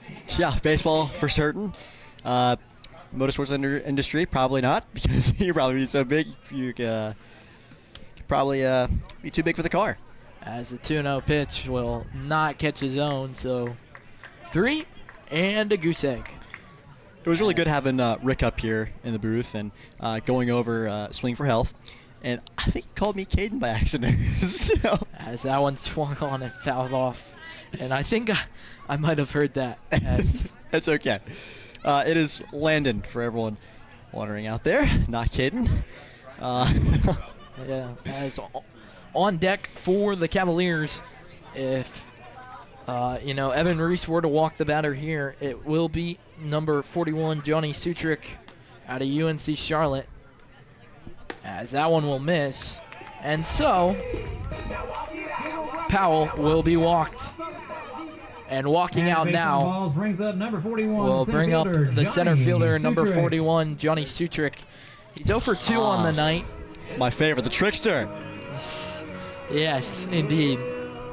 As we've only seen one home run on the night. We have. It was all the way back in the top of the second inning. Well, maybe we'll see. Top of the second. A big ball here from Sutrick, as he's got big power from watching his highlights from UNC Charlotte the other night. As runner over at first is Ty Powell. One thing I love about this league so much is that the players, they wear the helmets of their college. Like I've noticed that last night actually at my first ever Valley League game, and that was super duper cool to see that. As the breaking ball will catch the zone and it'll even us up back at 1-1. Upon that, it's kind of fun, like we said earlier, to see the players make the switch from a metal bat to a wood bat. Absolutely. That one's just swing and a miss. Sorry to cut you off. No, you're good. We've done that a lot tonight. Yeah. Hey, first broadcast, we'll find it. We'll figure it out eventually. We're still finding our rhythm. Yep. So, and this is my first, as we have talked about earlier in the night. This is my first time actually broadcasting in general. I've been so used to PA announcing, and I've had fun tonight. As might see motion here from first. That one put on a shot. Fouled down the third base line. As Powell was prancing a little bit over at first. Wouldn't be surprised to see movement here, as so far on the year for him, we talked about that. 13 walks and five stolen bases last year with the Mahoning Valley Scrappers. And let's just think back on some of the amazing names so far that we've seen in the Valley Baseball League and around minor league sports. As that was a topic that we talked about the other night as runner on the move. And that one is in the dugout. And it'll be fouled off yet again. We knew we were so the count will run to 1-2. We were watching windshields, but now I'm starting to think we got to watch our heads down there, because that went into the dugout. And that fence is like 5 feet high. Yeah. It's taller than me, which isn't that hard to do. As Reese will go back to work. Nah, you're over 5 feet. And he'll deal home as no movement this time. Put on a shot through the gap. It'll get down and it'll move the runners up 90 feet as it's a base hit for Johnny Sutrick. And he'll be 1 for 3 on the night, bringing up That'll the bring out the DH, designated number hitter, 69, James 69, Robinson. James Still can't get over that number. Robinson. Yeah. As still can't get over that someone has the name the Mahoning Valley Scrappers is now time taken and a mound visit as the coach will walk out to the mound, and we'll see if this is maybe the end of the line for Reese as we step away for a second here on Culpeper Cavaliers Baseball Network.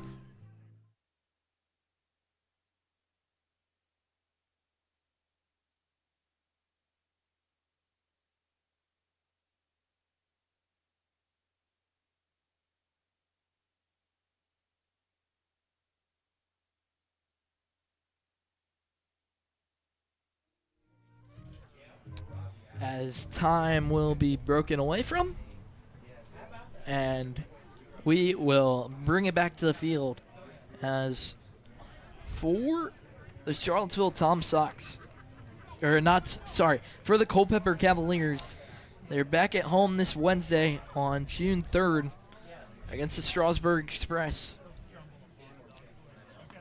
As 0-0 pitch on the way to Robinson. That's a bunt. He'll show bunt to move the runners over. It'll be an easy play for Reese, as he almost got away from him, but he'll make the play to put one away here in the bottom of the right fielder, Grayson Gegg. 6th inning. And next it's Grayson Gegg again, back to bat. As I like the multicolor helmet he's rocking. Oh yeah, me too. It Especially the reminds me of the Orioles. I was just thinking that. As Reese will go back to work, and that one thought Check. about swinging. Check swing. No, he didn't check his swing there. Thought about going, but Pardon me. he'll hold back. As into the box yet again, it'll be the right fielder Grayson Gegg, as finally got that name down, not to say Greg. As he'll step in out of St. Simmons Island, Georgia. So that one will miss yet again, and the count will move to 2-0. Definitely have a lot of Georgia blood tonight. A lot of Georgia blood. And so for Gegg, he had 3 home runs and 31 RBIs out of Glenn Academy, and So that one was a will wide miss pitch. again. So the count will run to 3-0.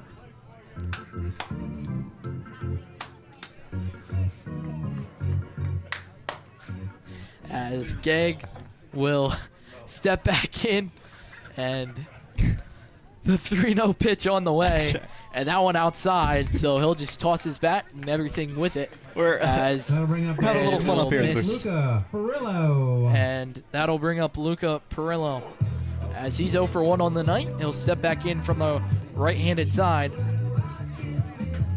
and he'll face the big arm of Evan Reese yet again, as Perillo wearing number 6, as the 6'4" righty versus the 6' righty, as the pitcher versus catcher matchup here, as Reese will deliver that one. and that one. A shot off the backstop, Yeah, as the count will run That's to happened. 0-1. that's happened quite a little bit tonight, as well. As the first baseman over there, Craddock, will play in as runners on first and second for the Cavaliers. He'll deal. That one runs away from him, and no movement on the base pass, as Gegg and Robinson, Sutrick thought about going. As 1-1 pitch on the way, as one's all over the scoreboard with a 1-1 count with 1 away. Here's the pitch. That one swung on and missed, as he was in front of that one. And so quickly, Perillo is in a 1-2 hole, as a ground ball could end the inning. We've seen that happen a couple of times on the defensive side here tonight, as now time will be called for on the mound, as the catcher will walk out there and Summerlin will talk to Evan Reese on the mound for just a quick second, as we'll take time and step away for just a quick second here on Culpeper Cavaliers Baseball Network. You know, I was on our way out, but scratch that, as Summerlin will step back into the catcher's box behind the plate. That has also happened twice now tonight. As we'll get ready for more baseball action, as Perello will step back in, and that one got him looking. So the 1-2 pitch will catch the zone, and that'll bring up the second baseman, number 8, Joey Rogers.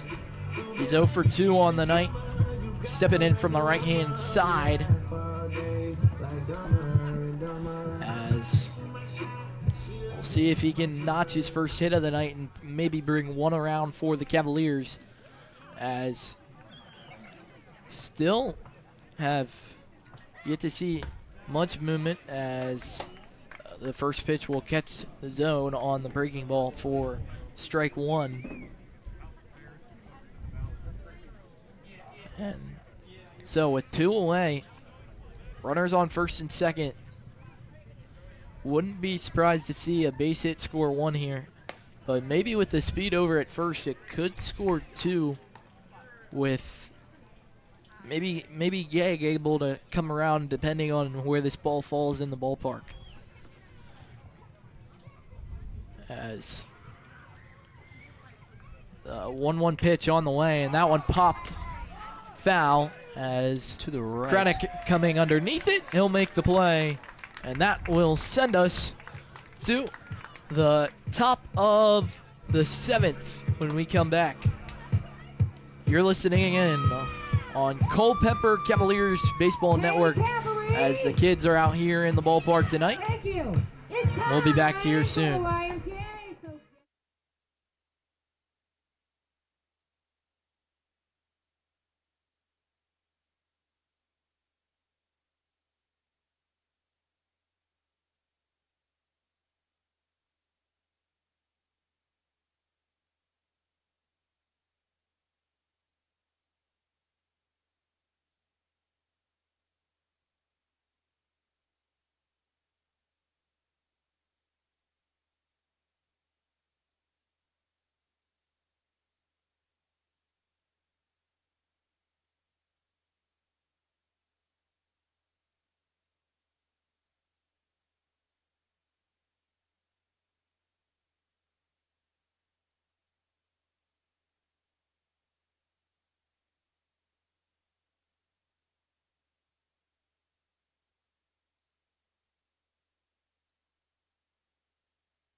Welcome back here on Culpeper Cavaliers Baseball Network.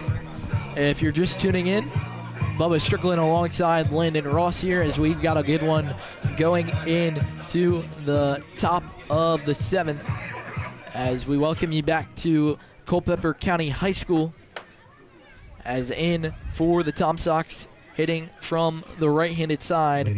It'll be top inning is number 26. Number 26, Don Caparillo. Don Caparillo, as he's in yet again, as he's 0 for 1 on the night. As the 6'2 righty will face the 6'7 pitcher on the mound. I still could not get over that. 6'7". Reminds me of the little Lil Wayne song, 6 foot, 7 foot, 8 foot hut. That brings back some memories.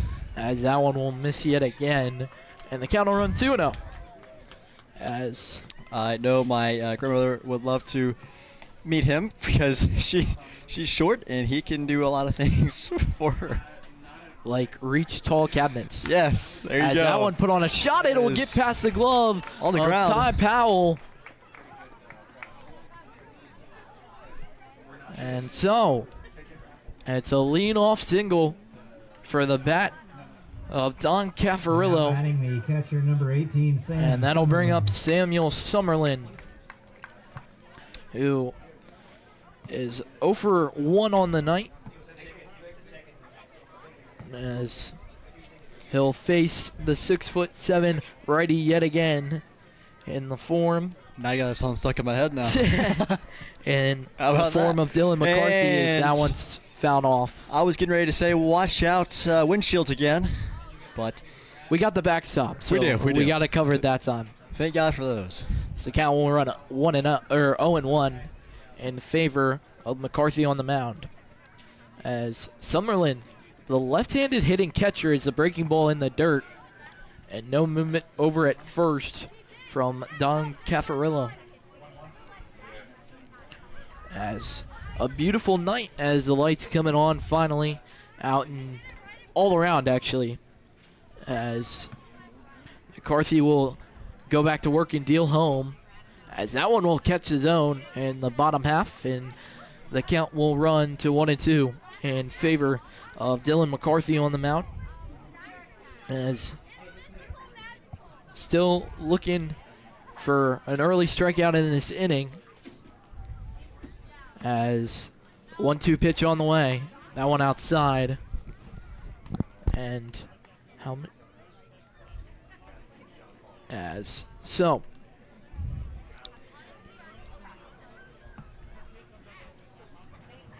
As McCarthy looking for a strikeout on the 2-2 pitch.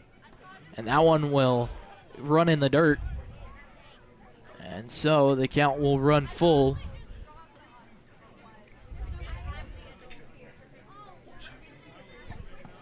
And McCarthy looking for the second strikeout of the night, as payoff pitch on the way. He'll deal home. That one put on the ground. It'll get through. It'll be fielded in right by Grayson Gegg, and a quick throw will hold the runners at first and second. So, with That'll bring up only, number 3, or I should say, with Simon nobody out here, and it'll bring up the bat of Simon Tesfaye, as time will be called and trot out to the mound, as movement is happening in the Culpeper bullpen. So we'll see if maybe a change is made here, as we'll step away for a second here on Culpeper Cavaliers Baseball Network.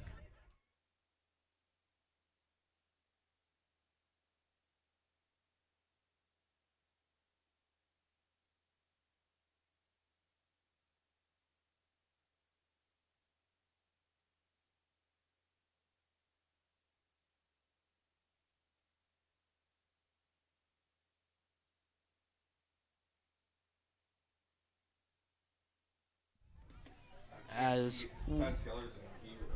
welcome back in, and so movement in the bullpen still happening, as Tesfaye will step into the right-handed side now for the Tom Sox, as he'll step in yet again, and McCarthy will go back to work, as he showed bunt, but he'll pull back. It doesn't matter, as it's called strike one. As we look over to the monitor, I'm so used to doing radio, it's kind of nice to have a screen in front of you up here in the press box. It definitely is. I can definitely agree on that one. That one is Fouled into the off, fence. and the count will run to no balls and 2 strikes. As you kind of get a second to just look around and take things in. As with the radio, it's kind of just always happening. As McCarthy will come set, he'll look home and deliver. As the breaking ball will be a swing and a miss. in the dirt. Another strikeout. It'll be a strikeout Number 60, Kai for Aoki. Dylan McCarthy, as because runner's on, that one in the dirt, they didn't need to tag him out. So that'll bring up the big bat of number 60, Kai Aoki, as would have debated earlier to see if he's related to the DJ Steve Aoki, but I doubt that because he seems to have very short hair. As Aoki hitting from the left-handed side yet again. Runners on first and second. That one low and outside. And so, out of Colby College, he highlighted an early spring performance at a crucial 2 RBI double to spark an offensive rally, leading in a 5-4 win over the University of South Maine. As that one will miss yet again, and the count will run 3-0. As movement still up and happening in the bullpen over down the first base line for the Cavaliers. As McCarthy will get his sign. Now he'll look home and deliver, and that one will catch the zone, pulling us to 3-1. As McCarthy looking for his second strikeout of the inning with one away. Or if he could get a ball on the ground here, this could potentially do it. And that one will catch the zone on the outside and lower part. And so the count will run full. And now all of a sudden Aoki looking to protect with the payoff pitch. As the ballpark slowly coming to life. As that one in the dirt. And it'll walk him to load the bases. As so, 90-foot walk of fame. Tanner Crater. and that'll bring up the bat of Tanner Crater. And so, time will be called on the mound, and this looks to do it for the night of Dylan McCarthy, as the 6'7" righty will be pulled, and his evening is done. So, as we get a new arm from the bullpen, we'll step away for a second here on Culpeper Cavaliers Baseball Network to welcome the new arm to the mound.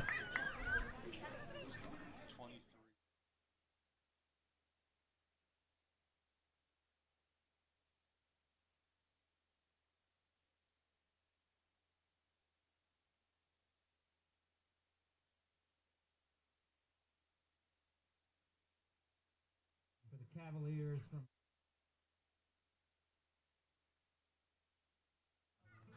And we welcome you back to Culpeper County High School. A new pitcher on the mound. That is Hunter Koval. He's standing at 5'9", 170 pounds, and he is from Fredericksburg, Virginia, and he is currently at Bridgewater College. That's something, both of those sentences I'm very familiar with, as shout out to my Uncle Bruce and Aunt Megan as they are in the Fredericksburg area. I also have a friend of mine that actually is a sophomore, about to be a junior in college at Bridgewater. So, Nick, if you're watching this broadcast, hello. And so, we'll welcome him into the game. But for Koval, made 23 appearances on the mound, recorded 33 innings of pitching, along with 26 strikeouts. He is a fastball, with the break, it's more of a sinker, a changeup, and a curveball. Fastball sitting 84-86, and changeup sitting 70-71, with a curveball that sits at 61-66. And the curveball has a lot of break, according to the scouting report we got. As number 23 will take the mound. As the first batter he'll face tonight from the Tom Sox lineup will be the big lefty, number 51. It'll be the bat of Tanner Crater, as he's hitting from the left-handed side with the bases juiced here. A ground ball, however, could end the inning as one away. So And sorry. No, you're okay. You say bases juice as well. So if y'all are familiar with the Culpeper County Blue Devils, you know that Caleb Moorhead, the voice of the PA for the Blue Devils, he always says bases juiced, and that is a shot. Will they get there? It'll get by the glove of Gegg. One run will come across. A second run will come across in the form of Sam Summerlin, and the lead is extended to 4 runs here in the late innings. That'll bring up the center fielder, number 40, Lucas Ream. That'll bring up the center fielder as it'll reset the lineup for Lucas Ream, as he's currently 0 for 3 on the day, as hitting from the right-handed side. And that one, first pitch breaking ball, will go right by Ream as he watches that one fall into the zone. As Coville will look home. Now he finally gets his sign and comes set. Now he'll deal home as that one is up high. And conversation out in right field. It'll be brought in by Gegg as he'll call off the throw to the plate, and he got him! And a great throw out in right field from Grayson Gegg to gun down the runner coming home, as great play. Kai Aoki thought he had time. He came home, and it's a double play to end the inning. As so, even though 2 more come across on the inning to score, it's a brilliant play from out in right field to fire up the Culpeper County, to fire up the Culpeper Cavaliers going in to the bottom of the inning. We'll be back here in the bottom of the 7th after this. You're listening in on Culpeper Cavaliers Baseball Network.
All right, welcome back in to Culpeper County High School as we get set to go after the 7th inning stretch. As the face on the mound for the Charlottesville Tom Sox is still the same, as Evan Reese gets ready to go back for another inning of work. As who's coming up to hit, Landon? That is... Leading off the bottom of the inning is number 27. That is number 27, Tyrus Knobs. And I talked about him earlier tonight. He had a good game last night. He had a good game last night. But here he is at the bat again tonight. As hitting from the left-handed side. As the first pitch will get away from Summerlin behind the plate. And so we'll get a new baseball. So he's hitting with a 1-0 count on the way. As that one almost went right off the head of Reese. as a scary play is a shot right back up the middle. Base hit for Ty Knobs. And it's a base hit for Ty Knobs, as that'll bring up the big, or I shouldn't say big, it'll bring up the bat of the shortstop, Evan Escobar. He's 1 for 2 on the night, hitting from the right-handed side. And I'm glad to see him playing tonight after the hit he took last night when he ran into to Parker. And talking about hits, Reese almost took a huge hit as that one ran back up. And now, talking about hits, Escobar almost gets hit there as he does not need another trip back to the ER. That would he does not need another one. As runner over at first is Knobs. Escobar is 1 for 2 on the night. Hildebrand is on deck as the breaking ball will catch the zone, as the count will run to 1-1. One person on and nobody out here in the bottom of the 7th, as that one will run behind the plate, and so Knobs will move up 90 feet. And like you said, the 90 feet walk of fame. Yeah. As that was a very easy stolen base. 90 feet walk of fame. As now a runner in scoring position for Escobar. As for him so far this year at Wichita State, 27 at-bats, 4 hits, 2 walks, and 1 stolen base. Is that will catch the zone and even the count up at 2-2. So, Knobs gets his lead off second, as Reese will look back now, deal home, and that one in the dirt, as they say he won't go. Summerlin put the tag on him after the ball was in the dirt, but the appeal down to second, and they'll say he held back his swing, so the count will run full. And now, a payoff pitch could put runners on first and second with Parker Hildebrand coming up. As that one that hit the back. Almost came right up to us. Yeah. Any higher, we could be replacing windows. Well, thank goodness we're inside. Yeah. Although with this weather, I would like to be outside, actually, broadcasting tonight. That would be great. It is a beautiful 67 degrees tonight. As not really a cloud in the sky. It's wind gorgeous. coming in, though, it feels kind of nice. As There's a little that one a breezy, shot. It'll get down. It'll get past the left fielder, as Aoki got a bad read on it. And it's an RBI double, as Knobs will come across to score. And it's an RBI double, making it 4-1. How about that? Evan Escobar will move up to 2 for 3 on the day. Cavs are fouling the board after a little bit. And it'll reset the lineup for Parker Hildebrand, as the William Monroe native will get set to hit from the left-handed side, but now time, and we will probably see a new arm, as we will indeed. So, we'll get to know this familiar face for a second, but we'll come back here in a second on Culpeper Cavaliers Baseball Network. My name's Bubba Strickland. To the right of me is Landon Ross, and we'll be back in a second.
And we're welcoming you back to Culpeper County High School. A new change on the mound for the Tom Sox. It is Christian Dewey. He is 6'2", 200 pounds, and he's a lefty from Virginia Beach. And he's currently going to George Washington. We'll see what he can do tonight for the Tom Sox. As we get to know this familiar face, let's give you a breakdown of his pitches. His fastball sits between 76 and 79. He's got a curveball, changeup, and a slider. Curveball sitting 68 to 74. Changeup sits 66 to 67. Oh my goodness. And the slider is sitting at 62, 63. As in for the Cavaliers, it'll be Parker Hildebrand, the left fielder, as still without a hit tonight. We'll see if he get his first. With a runner in scoring position, he'll show bunt now, pull back. And so, quickly, the count will run 1-0 in favor of Hildebrand. As the William Monroe native steps back in yet again. He'll show bunt. There's a bunt again. He'll put one on the ground. It's a chopper. Miscommunication. And he'll reach base. Beautiful bunt by Parker Hildebrand, and that'll bring up number 18, Ty Powell. As that'll bring up Ty Powell as he steps back in with runners on the corners and an RBI opportunity with nobody out. As we get a new count, and Summerlin and Dewey couldn't figure out who was going to field the ball there, and Hildebrand with his amazing speed reaches easily, as wouldn't be surprised to see movement here as he'll get his lead. No movement in the first pitch is a called strike to Ty Powell. 0 for 1 tonight as he'll step back in. Runner on the move now as that one put through the gap. And couldn't get it. Everybody's safe as I thought it was going to get through, but a great diving stop from Tesfaye over at second will keep the ball in the shallow outfield. Hildebrand will reach second easily, and it's a base hit for Ty Powell, bringing up the big bat of Johnny Sutrick. The trickster. He's 1 for 3 on the night. We'll see what he can do here from the right-handed side as he's wearing the green helmet of UNC Charlotte. As the 49er will step into the right-handed side. As that one put on the ground. This could be 2. They'll go to first for 1 instead. And so, they'll move the base runners up 90 feet. That'll bring up the designated hitter, number that'll bring up 69, James Robinson. Robinson is back up to bat. As I keep thinking he's wearing a Nationals helmet every time he steps up to the plate. Me too. As, however, wearing big number 69, he's wearing the helmet of Dickinson College instead. As he'll step back in, and that'll get away from the plate. Hildebrand coming home. The throw is not in time. And Parker. And a third run will come across the score. And all of a sudden, the tying run's at third. Hildebrand comes across to score, and this is a whole new ball game. And now you can start to smell it. We maybe little. I'm not talking about the popcorn. You can smell out the window, but You can smell that pretty easily too. It smells very good. I thought you were also talking about the pizza in the back, but I actually cannot smell that. But yeah, I could smell that earlier. As corner's playing in, trying to get the out at home. now we're at. I should say the entire infield is in. As Robinson trying to drive one, maybe up the middle at this point. The Cavs and get one home. Cavs are slowly starting to come back. As Dewey puts that one in the dirt.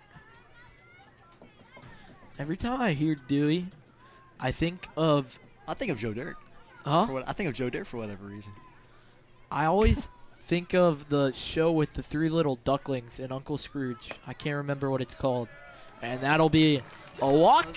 So runners will be at the corners again as number 17. it'll be the 90 feet walk of The 90 fame. feet walk of fame. And it'll bring up the big bat of number 17. Who is it? Huh? Grayson Gay. Grayson Gay. Not Keg and not Greg. But it's Gay. Yep. Hitting from the left-handed side once again. Dewey will look back over to first. Now the first pitch will be outside. And so, as back into the box for the third time tonight. And now a mound visit will be paid to Dewey, as no movement from the bullpen, maybe just a couple of words here, as Tom Sox trying to get out of the inning and hold on to a one-run lead going into the 8th. I really thought he did just have an Orioles helmet on. Like what you were talking about earlier, I definitely can see that now. Yeah. More clear than I could earlier. As if you're just tuning in, the count is 1-0 in favor of Grayson Gegg with one away here, as Sutrick was unable to reach earlier on what can only be classified as a fielder's choice. As Gegg will step back in. Surely that was a fielder's choice for Sutrick, right? When he moved the runners up and they threw to first for the easy. No, I was just. As a runner on the move, throw down will be in the dirt. It gets away from the second baseman, and the run will score easily. And so, Ty Powell comes across to score. And we are tied. Just like that. Hard to believe it took. What, 8 innings to get here? We were talking with our boss Cam earlier, and going over the scouting report, he said no comeback wins. Yeah. Or no, we can't allow a comeback. No. But I'm sure he'll be happy with this sort of comeback. Yeah. As that one in the dirt, the count will run to You just gotta 2-1. Right. Gotta hope that the Cavaliers can hang on here. Still have an extra inning after this. Two. Yeah. Two. That's right, 2. We got a lot of baseball to We play. still have a lot more baseball left. But That one will miss. And all of a sudden, maybe seeing the green light for Grayson Gegg. As runners at second is Robinson, and that one will run inside, and he walked Gegg. So, 90-foot walk of fame. Now, I didn't make that up. I gotta say, that came from Cameron Whalen. That came from Cam. So I just thought it was just so funny and so creative. Now that we should probably start using that. and one other thing besides the baseball game, you gotta appreciate the hustle of this bat boy down in the Culpeper dugout. Yeah. I've seen him hustling every time as that one's popped. That one is popped foul up in the air. and heads up, as that'll run down the first base foul area, or I should say, that'll run way behind us. They might want to require helmets for all spectators now. Yeah, Not just who's that bat. might want to require helmets for the cars as well in the area from what we've seen tonight. Safe Flight will be busy, I'm sure. As Dewey will go back to work, and he threw that one high. So the count will run to 1-1. If you're just tuning in, the score all knotted at 4 as runners on first and second. It took a lot for them to get here, too, to get to this point where it's tied. As that one fouled off. And it was a solo shot earlier to start off the scoring for Charlottesville. And then they added another in the inning. And then would go on to score 2 more later in the game to make it 4-0. And then a 4-run rally here in the bottom of the 7th has really gotten things going. As that one's a shot as it'll go right into the glove of Aoki as he didn't miss the read that time. And quickly, there are 2 away. And that'll bring up second baseman number 8, As- Joey Rogers. And Rogers is back up to bat. We've talked a lot about him tonight. As Rogers 0 for 3 on the night. So, man, that kid in the front right behind home plate has nachos, and I'm hungry now. I've been hungry since we talked about Glory Days earlier in the day. Yeah, as the first pitch will run high. I could go for a good old ribeye steak from them right about now. It's not to make all the the viewers hungry, but could go for a good old ribeye. As just a quick shout out to all the fans in attendance tonight. Absolutely. A couple of special ones for me as grandparents in attendance here, Babcha and Jeech. As special fans in attendance for us in the booth tonight, as Dewey will go back to work. 2-0 count, and he finds the strike zone there, so the count will run to 2-1. As in from the right-handed side, Rogers will see if he can find something here, as that one will be in the dirt. The count will run to 3-1. As the lights in full effect now, as runner over at first is Gegg, runner over at second is Robinson.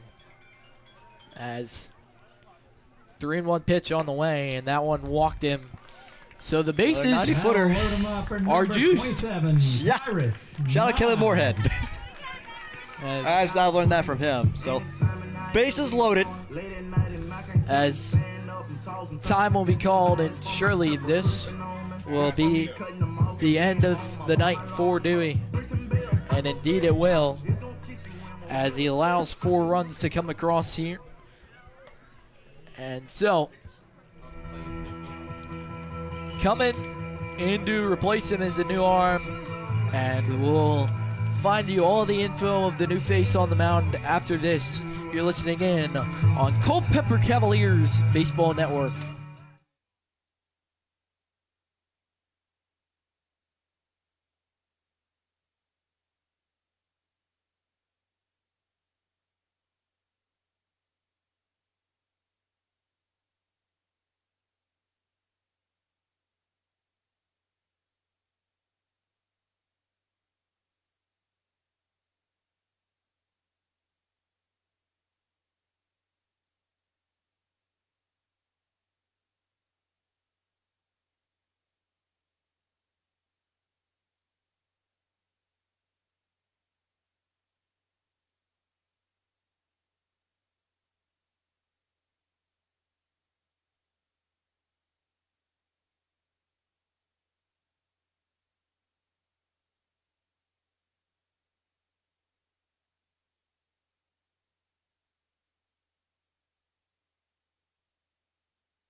We welcome you back to Culpeper County High School. And we have a new player at the mound. That is Luke Krunick. As well, not technically a new player. True, yes. As he's been over at first all night. As the new face into the game is none other than number 24, Tommy Lansness. And Tommy is from Henrico, Virginia. Pitching for the Tom Sox is Standing at 6'2", 205 pounds. So, the scouting report on Luke Raddick, he's got a fastball, slider, curveball, changeup. Fastball sitting at 86-88. Slider reaches 73-74. Curveball sitting at 67-70. And the changeup 67-69. As the batter in for the Culpeper Cavaliers is none other than number 27, and who is that? Tyrus Knobs. The Culpeper native is in with a 2-0 count. As Craddock has still yet to throw a strike early in this at-bat. Bases are juiced. That one will catch the zone on the fastball. Trying to perform a little bit of magic. And That's what Tyrus is trying to do. turn your hat backwards. Maybe that'll get. Maybe he'll hit a grand slam right here. As that one outside. Shoot, I may have to. And the count will run 3-1. Maybe do it. Start the rally. I actually will. As 3-1 pitch on the way. Swung on it, swing and a miss there from Ty. As he took a hack at that one. And now we got kids wrestling behind home plate. Well, next to Mr. Cameron Whalen himself. Yeah, it's a full-on brawl over there. As the payoff pitch will be outside, and he walked in a run. So Culpeper, after takes the lead. 7.5 innings of play, have the lead. But can they hang on? Don't say that. As that'll bring in That is true. the shortstop batting ninth, Evan Escobar, hitting from the right-handed side. He's 2 for 3 on the night. And we'll see what he can do here with the bases juiced. As the first pitch will be high. And man, if this was actually a juicer every time the bases were juiced, that juicer would be really full by now.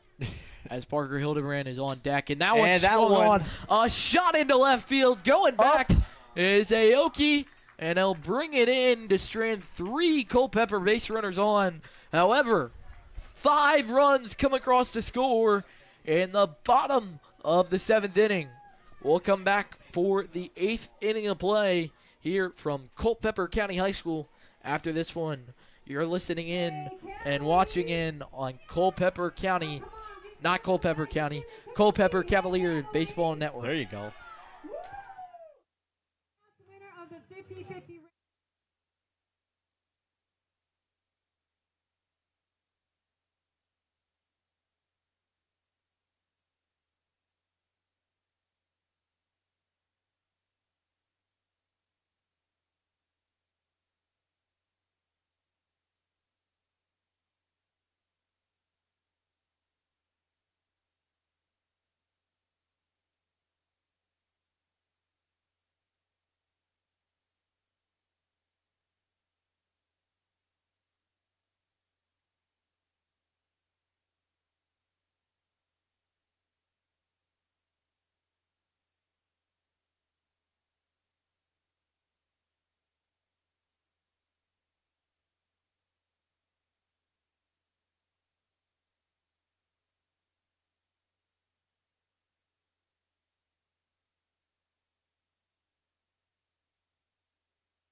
Reminder, all foul balls are property of the Culpeper And we welcome you back to Culpeper County High School again. It's the Cavs, Culpeper Cavaliers, taking on the Charlottesville Tom Sox. And take a photo with your favorite Cavalier player. As we welcome you back, and stepping in from the right-handed side, it'll be none other than the Charlottesville native himself, Will Yao. The Stab graduate playing at UVA now will step back in. He's 1 for 3 on the night. We'll see what he can do out on the right-handed side as we start the top of the 8th inning. As that one's on the ground, it'll be fielded over at third by Powell. And he'll make an easy play over to first to get 1.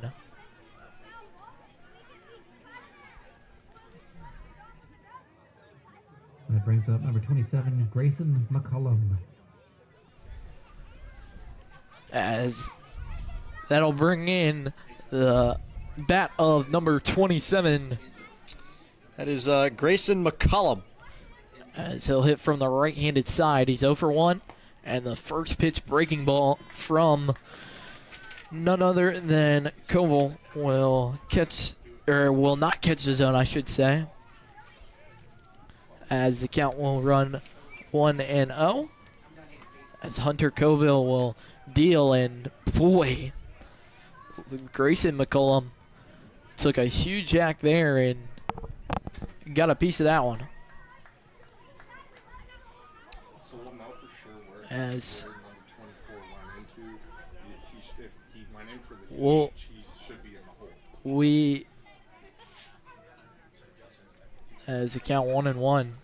That one, a It's fouled jam off. shot down the third baseline, but it's foul. And the count will run to 1-2. Is it 1-0-2 or 1-2? I have 1-2. 1-2. He just said 1-2. And so, Coville looking for a strikeout I doubted myself. early in his appearances. That one That chopped is- foul yet again. Seen a lot of those tonight.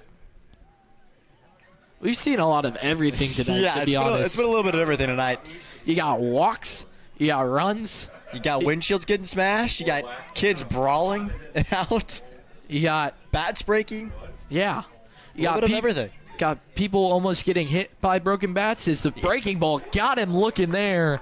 And Koval, oh my goodness, as there's one away here in the top of the 8th. Or I should say 2 away here in the top of the 8th. As Coville will go back to work from the right-handed side. As that one put on the shot. It'll be fielded on a hop over at short. And a great throw will get Culpeper out of the inning by Evan Escobar. So, Culpeper leads it 5-4 after the top of the 8th. We come back for the bottom half after this. You're listening in on Culpeper Cavaliers Baseball Network.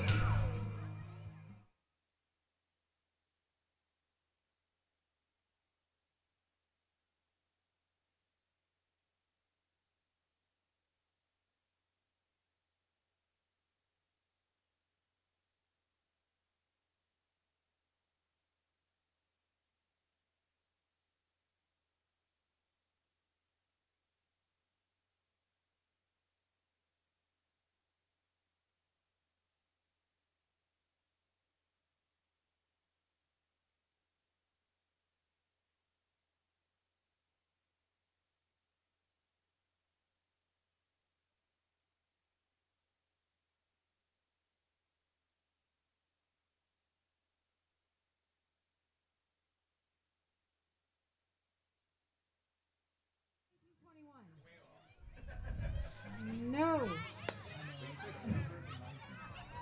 So, we welcome you back into Culpeper County High School here in Culpeper, Virginia. As getting set to lead off, it's the Mount St. Mary's man from Standardsville, Virginia, Parker Hildebrand, as he'll get set to reset the order from the left-handed side. That's your buddy. Yeah. You got Tyrus Knobs. You got I got Ty. Parker Hildebrand. There you go. And Alex Strutter. Yeah.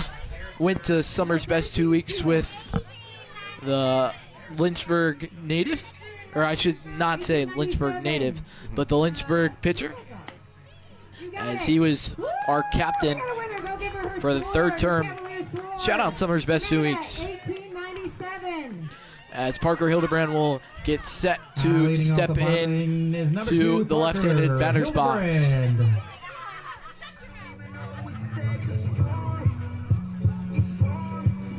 As we get set to go here in the bottom of the 8th.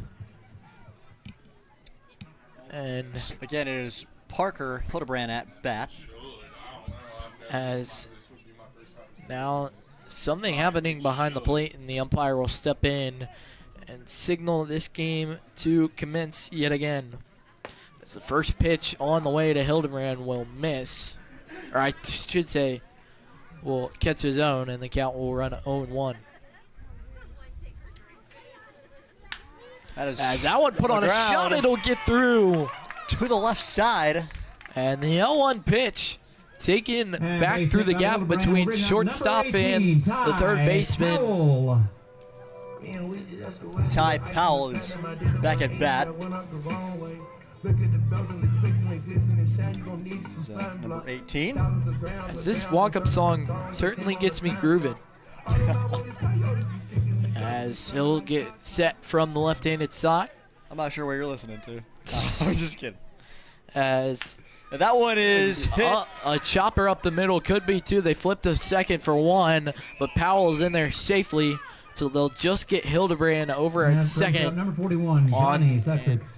And up next, it is the trickster, Johnny Sutrick. Back at bat, number 41. As he's in for surely what is his 5th at bat of the night.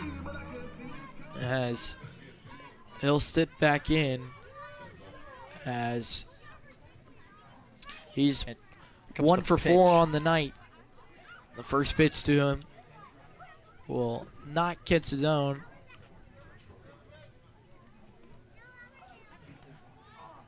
And He's getting there on for the second one. runner on the move, throw down to second, will hop away back there. from the second baseman, Tesfaye, and now the runner will move up 90 feet in the form of Ty Powell. Another 90-foot walk of fame. No, that one was a sprint. That one was a sprint. I think he was getting gunned out if he didn't sprint there. Oh, As definitely. the pitcher will step back on the mound in for the Tom Sox, going back to work. Is Ooh. Craddock, and he drilled Sutrick. He got hit. Really? I'm joking. He took that one off And the now back bringing up there. the And designated hitter, number 69, like we said James earlier, Yes. Robinson. if I ever took one of those, I'd be crying. Yeah, for sure. Definitely couldn't do what they do. There's a reason I play soccer nowadays. And there's a reason why I'm broadcasting with you. That'll It's, bring in the Robinson. DH wearing big number 69 with Sutrick on first, Powell on third. As first pitch runs outside. The count will run 1-0. As the pitch from, the pitch from Craddock will miss there. As they'll find his sign, runner on the move. Throw down to second. Up the middle. Will not be there as Tesfaye dropped the throw, and now runner coming home, and Powell will score. And now it is a 6-4 ball game. As Tesfaye thought there was going to be no movement there, he dropped the exchange from the throw behind the plate. It ran away from him, Is it Tesfaye or was it the second baseman? and so he kind of walked over slowly and didn't realize until runner that Powell was going home. Swing and a miss for James Robinson. As quickly he's in a 1-2 count. And so, if you're just tuning in, 6-4, Culpeper Cavaliers lead it here in the bottom of the 8th as runner on the move yet again. And that one fouled off behind the plate. I don't even know if I have enough fingers to count all those tonight. You wouldn't have enough if you multiplied your hand by like 5. As Grayson Gegg in the on-deck circle with one away. Unless Charlottesville can somehow turn 2 here, as that one ran high and inside. And the 2-2 pitch will, as the 2-2 pitch on the way from Craddock as he'll deal home. That And one that was- swung on and fouled off. As we'll take time here for a moment. And now Summerlin up and walking around as that appeared to maybe get a piece of him. As now we'll get another baseball. Unless he was pinch running. And Robinson still at bat.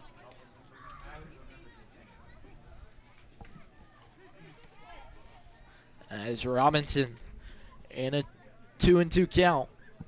As Craddock will deliver home. And that one fouled off back towards us, and thank goodness for the backstop. The backstop has came in clutch tonight. As the count still at 2-2. 1 on and 1 away here for the Cavaliers as runner on the move. Throw down to third is not in time, but Robinson strikes out looking anyway. So, not quickly. There are 2 away here. Number 17, and Grayson Gay. the bottom of the 8th as that'll bring in Grayson Gay. As he's 0 for 2 on the night.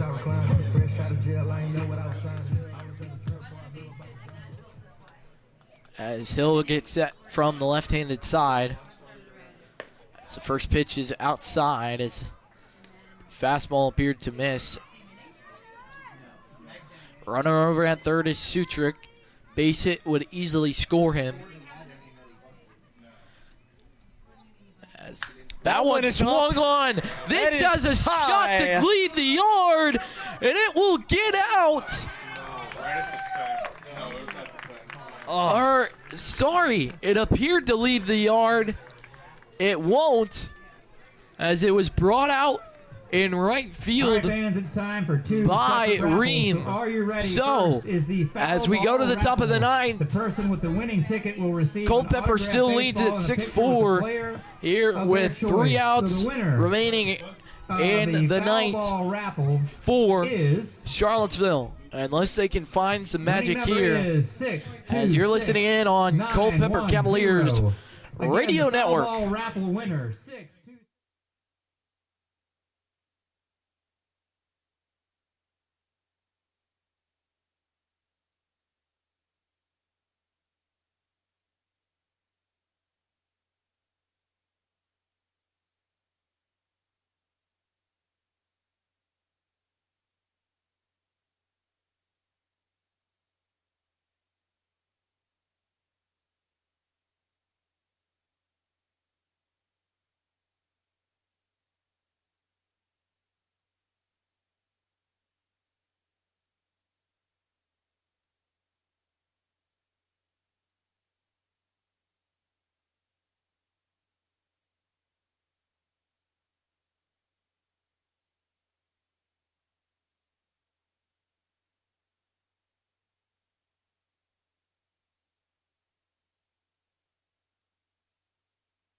Any children in the crowd, if you would like to run the bases. Welcome you back to Culpeper County High School. We are at the top of the 9th. As 3 outs, all that remain left in the life here for the Charlottesville Tom Sox. You'd like to run the bases after tonight's game. As make your way down the Cavaliers dugout right we before the game flash you ends. back Parents, all please the help us way ensure your children to remain as early last as year. possible, please, and thank you. In the divisional round of the playoffs in the South Division where we are between these two squads, it was the final, and the Tom Sox knocked the Cavaliers out of playoffs to move on to the Valley Baseball Championship. They would fall short, however, as he'll check his swing. They'll say that he held back, as the count is 1-0 for the new bat. For the new bat, I should say, of Tommy Lansness. As he swings swing and a miss. That is number 24, Tommy Lansness. He took a huge hack at that one. Sure did. And the count will be 1-1 as Coville will remain in the game. The Bridgewater boy trying to get the Cavaliers the win here tonight on the mound. As the 2-1 pitch on the way from the 5'9" righty. He'll come set on the mound 60 feet away. Now he'll lift his left leg and deliver home. And that one will catch towards the bottom of the zone as the count will run to 2-2 now. As Tommy Lansness trying not to strike out in his first at bat of the night. As here's the 2-2 pitch. And that one swung is on. up high. It'll be poked down the left field line. It's fair. Coming around first. He wants two. And the throw back in from Parker Hildebrand will hold Lansness at second base. That'll bring up number 18, Sam Summerlin. And Samuel Summerlin is back up to bat. The left-handed hitting catcher is back in once again. As Another Georgia native. yeah, although he's been up here a couple of times tonight, so as tying run at the plate for the Tom Sox. Coville will come set on the mound 60 feet away. Lansness will get his lead from second. The first pitch on the fastball will catch the zone. And so Samuel Summerlin trying to drive in one with an RBI here. Is that one in the dirt? Fastball. But a great block from Perillo behind the plate to keep that one in front and maybe keep that runner out of motion over at second. As Coville will come set. As that one will miss. Lansness over at second. Transferred from Allegheny College to Ball State.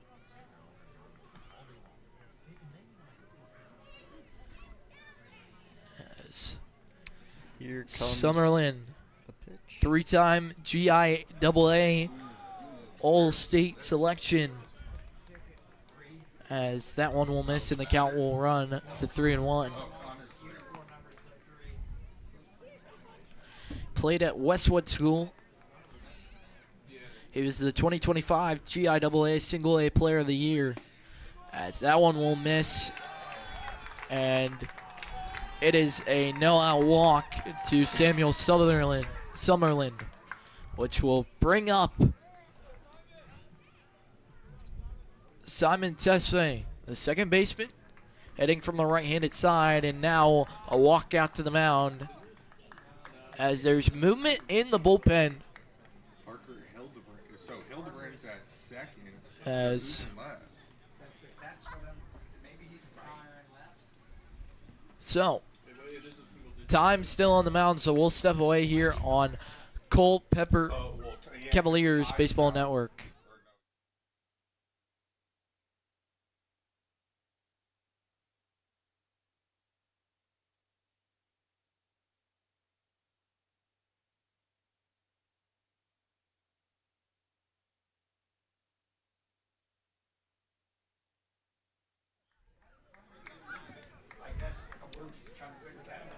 As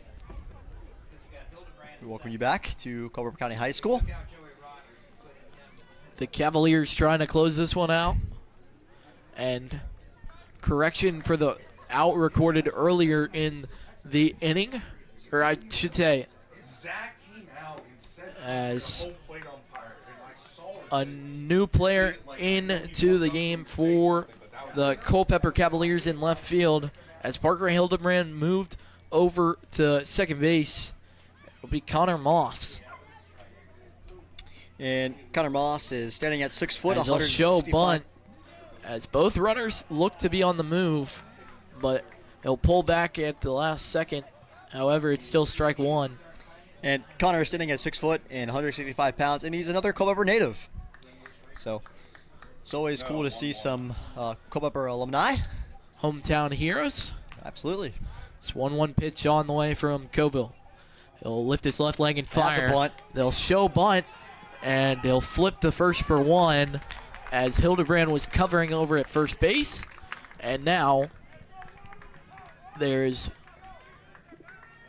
one away That'll bring in up the number top of the 65, ninth. Aoki. As the tying run, 180 feet away from the plate over at second.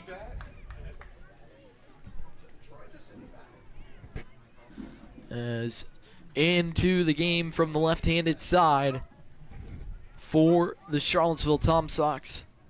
As the first pitch is swung on and missed from Kai Aoki. As he's 0 for 2 on the night. Tanner Crater is in the on-deck circle as Coville comes set. And that one will miss wide of the mark. And one's all across the scoreboard here. As the infield shifted normally, as be surprised they're not trying to get the play at home, as that one swung on in the dirt.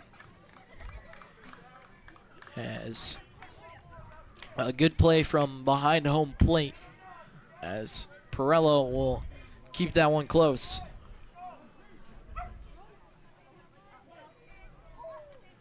As Aoki in with a 1-2 count in a hole, trying to stay alive. And we'll see what the Colby College man can do, as he checked his swing, and they'll say he held, as the count will even at 2-2 now. As landing a base hit here could score both runners and send us to extras. Yeah, absolutely. As I'm hungry, so hopefully that doesn't happen. I could absolutely go for some As popcorn that one right now. chopped on the ground. It'll be fielded quickly over at first by Ty Nobbs. Want to come across to score, and that'll put 2 away in the inning. So, now we got a predicament. Tanner Crater is in the game from the left-handed side. He's 1 for 3 on the night. Tying run over at third. And 2 away here in the inning. Coville trying to close out the game. As Coville will get a sign from Perello behind the plate. Now comes set and deliver home. Swung on up the middle. And that one will get down and tie up the ball game. So we are going to extra innings. Sorry, we will go to potentially extra innings. Now batting number 40, As Lucas Ream. now Also playing left field now for the Cavaliers. time will be is number called. 3, Connor Moss. And that might be it for Coville on the mound. As there was movement in the bullpen, and now we'll see a pitching change.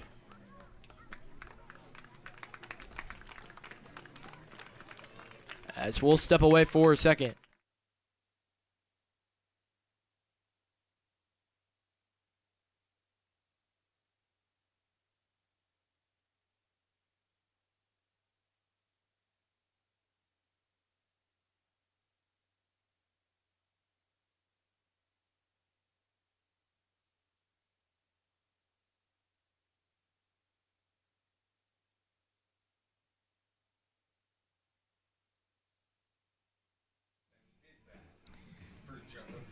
We welcome you back to Culpeper County High School, where we have a new face at the mound. It is Brady Peck.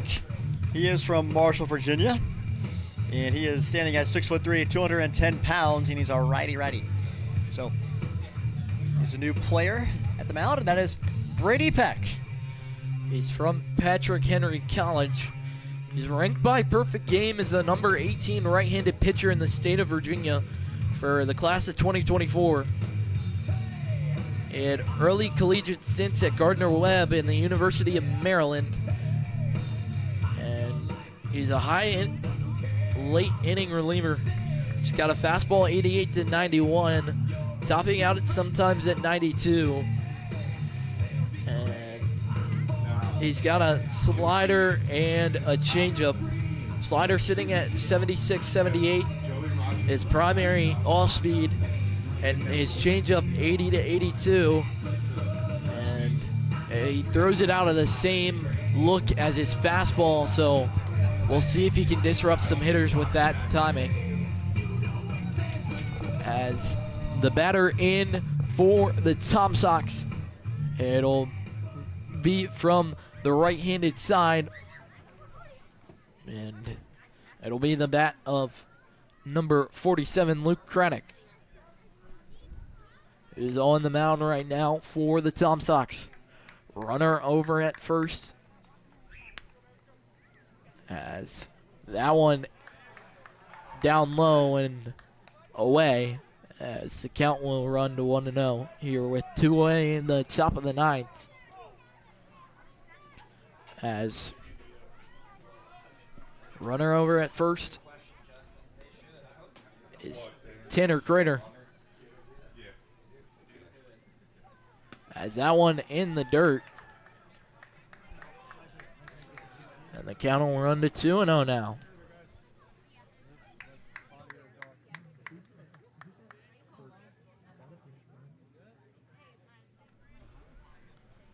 As 2-0 pitch on the way.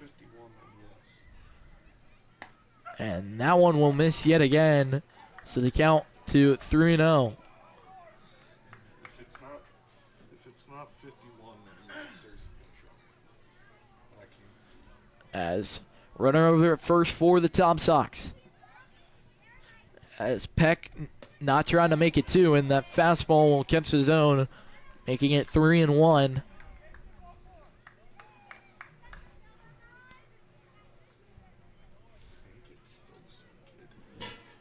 As Peck gets his sign, and he'll lift his left leg and fire, and that one will catch the zone as well, moving the count full here in the top of the 9th. As Peck, the 6'3" righty, looking to end the inning here for the Cavaliers. Runner in motion, swung on and missed. And that'll end the top of the 9th. As now, Culpeper with a chance for some late game heroics here. When we come back, Culpeper will be set to hit in the bottom of the 9th with a chance to walk it off here at home. We are all knotted at 6, as we'll be back here to Culpeper County High School after this.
We'll get back to Culpeper County High School, where we are now going to start at the bottom of the 9th, and it's Luca Perillo. Leading off the Step bottom in half is from number the 6, right Luca side. Perillo. As righty on righty matchup here to start off the bottom of the 9th. And if he could find a way on here, it would be huge to start off the inning. And how about that? One back up the middle. Home run, maybe. Hopefully I'm saying stuff and making it come that'll true. bring up number 3, Connor Moss. Connor Moss is up to bat again. As Connor Moss appears to be in for the first time tonight.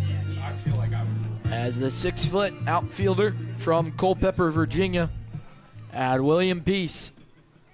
He took home Conference Rookie of the Week honors early in April of 2026 after an absolute tear at the plate.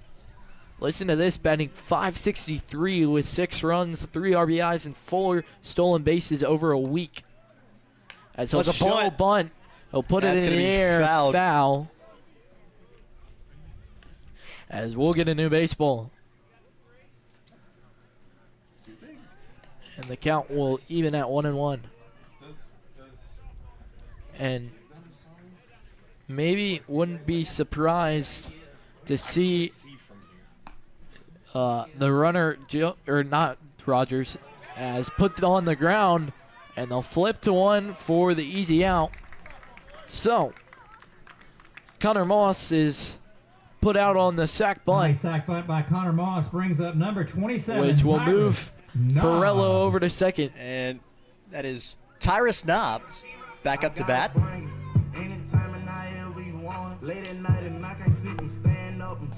As Bubba's over here next to me, jamming out to this walk-up song.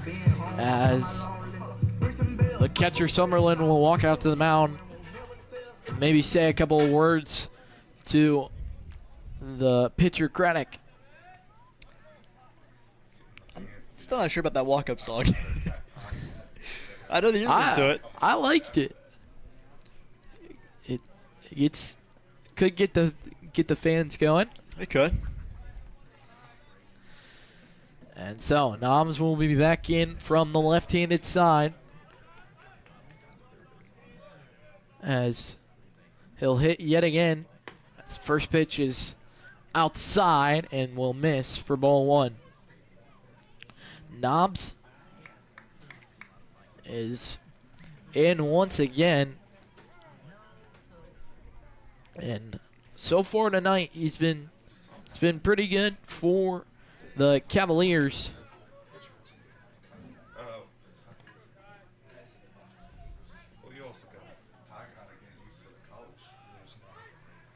As runner over at second. Now here's a pitch, and that one will catch his own and even this count at 1-1. As Tyrus Knobs is 1 for 2 on the night. Runner over at second is Perello, and that one will be outside, so the count will run to 2-1. In the on-deck circle, it's Evan Escobar. He's 2 for 4 on the night, and he was a part of that rally earlier as that one fouled off behind the plate. And so the count will even this count up at 2-2.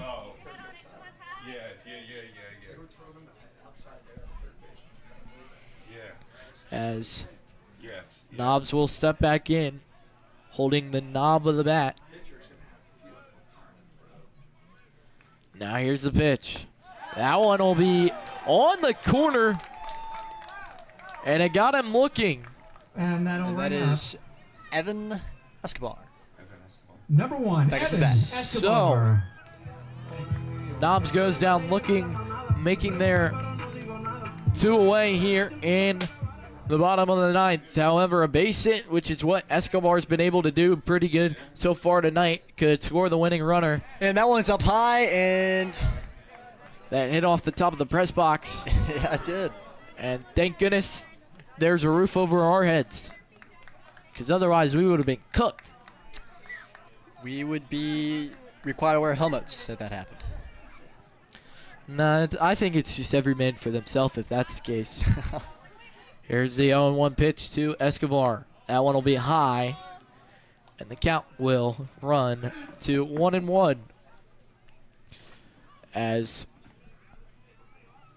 Yao holding Escobar, or not Escobar, holding the runner over at second in the form of Perello. Now I'll drop back into That one's position. up high. That one popped foul. Again. And Summerlin is underneath it to make the play. So we're headed to extras here at Culpeper County High School. We'll be back after this one. You're listening in on the Culpeper Cavaliers Baseball Network.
ladies and gentlemen, welcome you back again to Culpeper County High School. We are now in extra innings, and this is where the stakes are really set high. And so, still on the mound for the Culpeper Cavaliers, coming back for his second inning of work. It'll be number 19, Brady Peck. He had a strikeout to end the inning last time around. As set to go to lead us off here in the top of the 10th. It'll be Will Yao.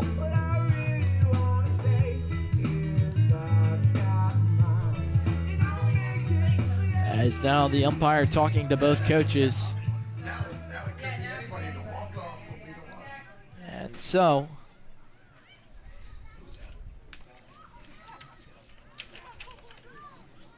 we will be playing by MLB rules tonight. As so, for the start of extras, to break this down, In extra innings, there will be a runner on second base. Start the just inning. like what our PA announcer said, there will be a runner on second. And if I'm correct about this, it is supposed to be the person who hit last. So it should be Lucas Ream over at second, as That's a bunt. And bunt shown. Foul. And Yao puts that one foul back off the backstop.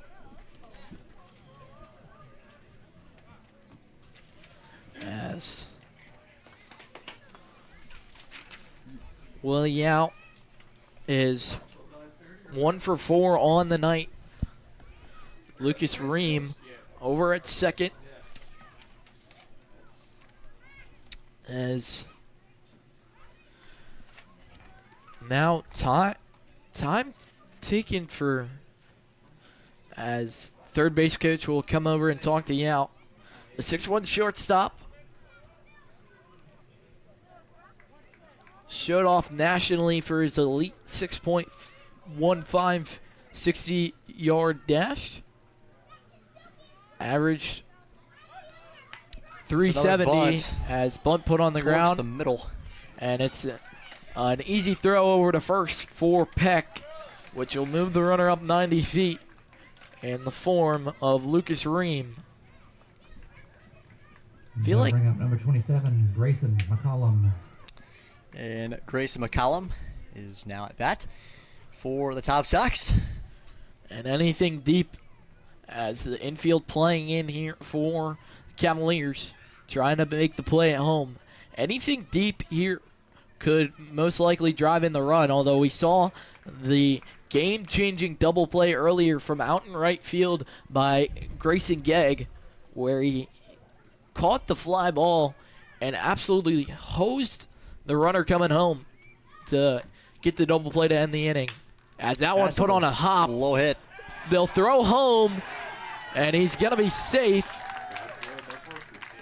as the throw from Parker Hildebrand was offline. Choice, but then an E2 or E4. As so, They'll bring up number 47, Luke Craddock. Grayson McCullum will reach on what should be deemed a fielder's choice. And now it's Luke Craddock back to bat for the Tom Sox. As the first pitch will miss. So then what would it be? A fielder's choice. I can just do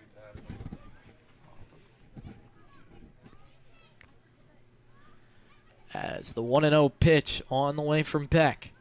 And Swung that on one's the hit. ground. It'll be fielded over at short for 2.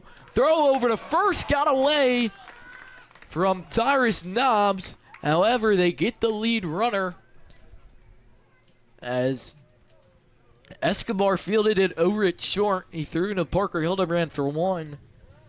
And the throw at first got away from Tyrus Number Knobs. 24, So Tommy with Lansness. 2 away here in the top of the 10th, it'll be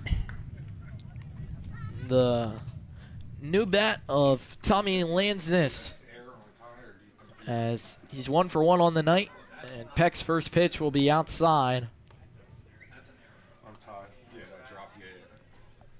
And so it's weird to see Peck's release as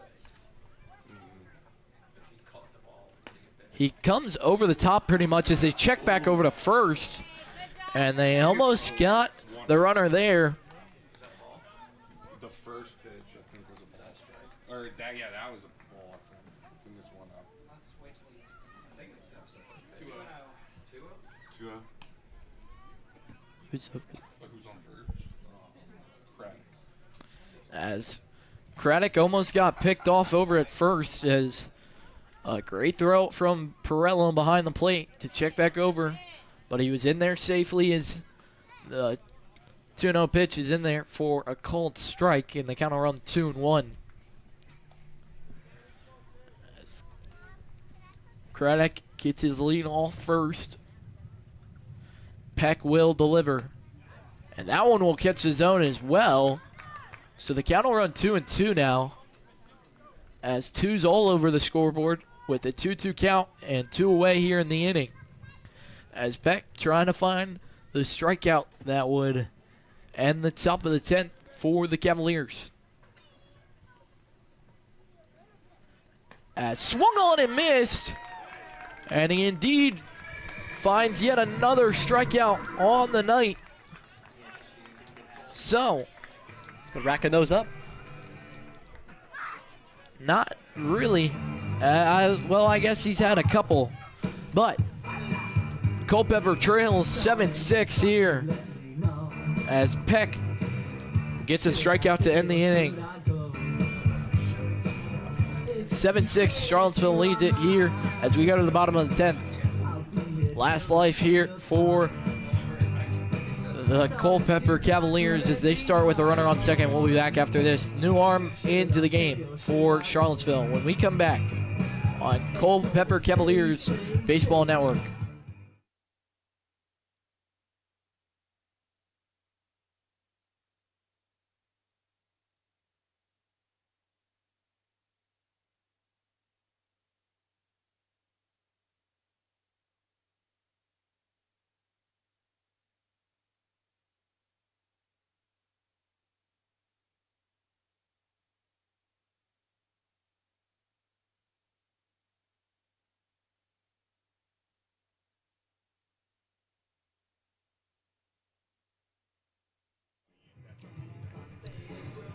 And welcome back to Culpeper County High School, where we have a new face at the mound.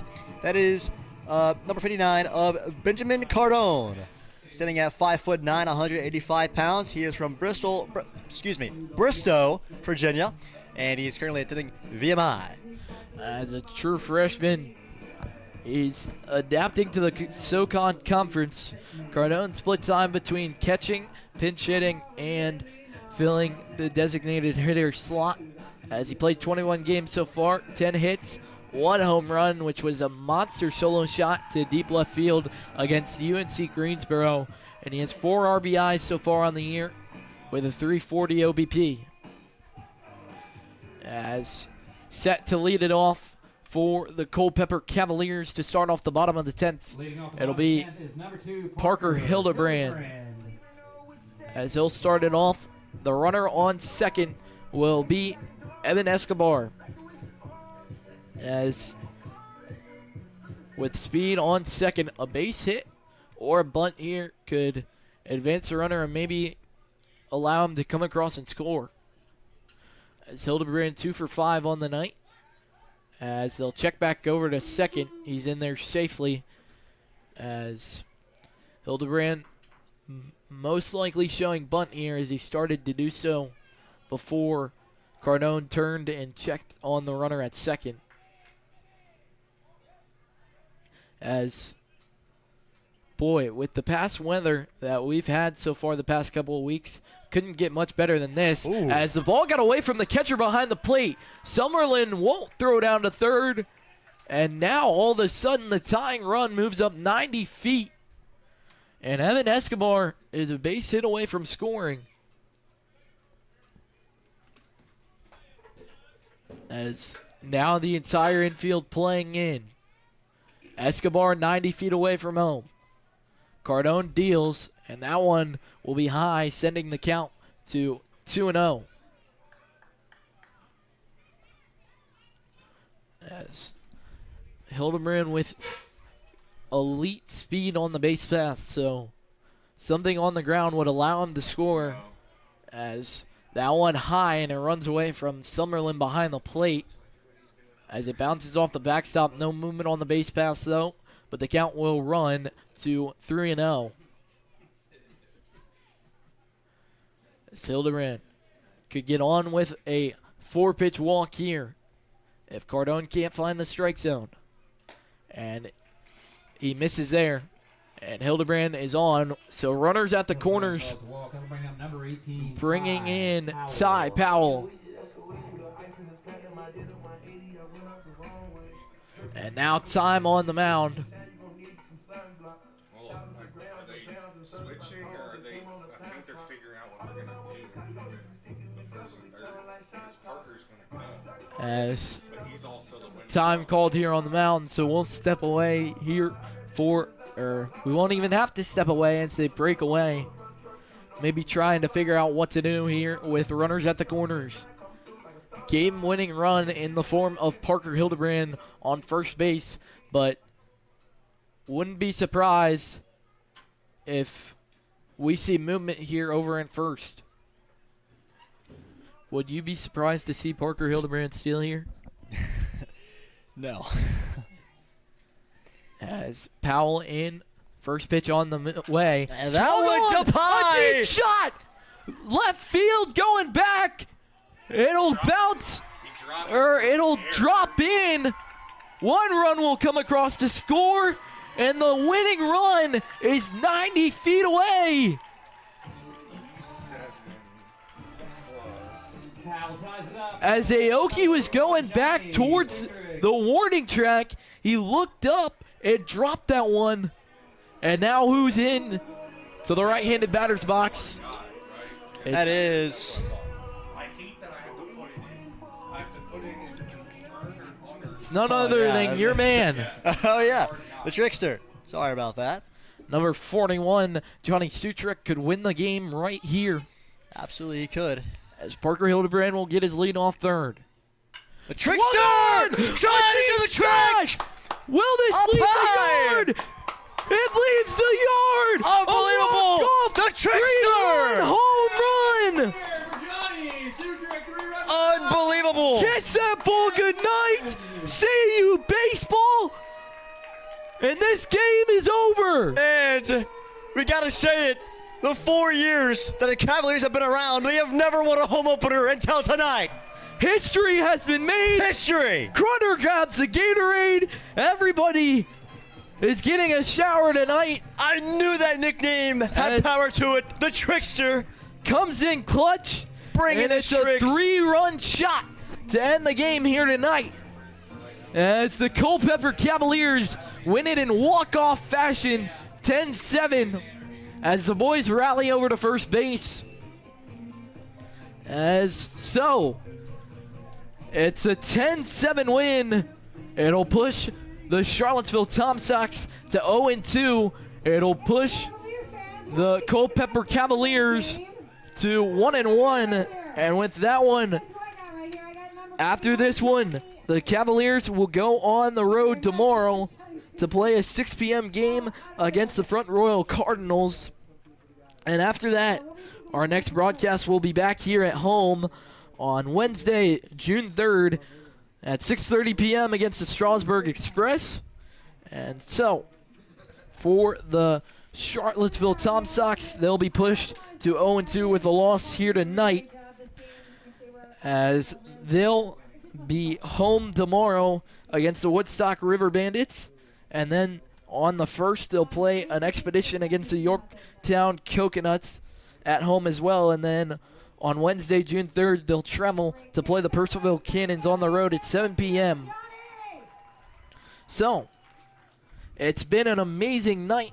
History has been made as the streak is broken.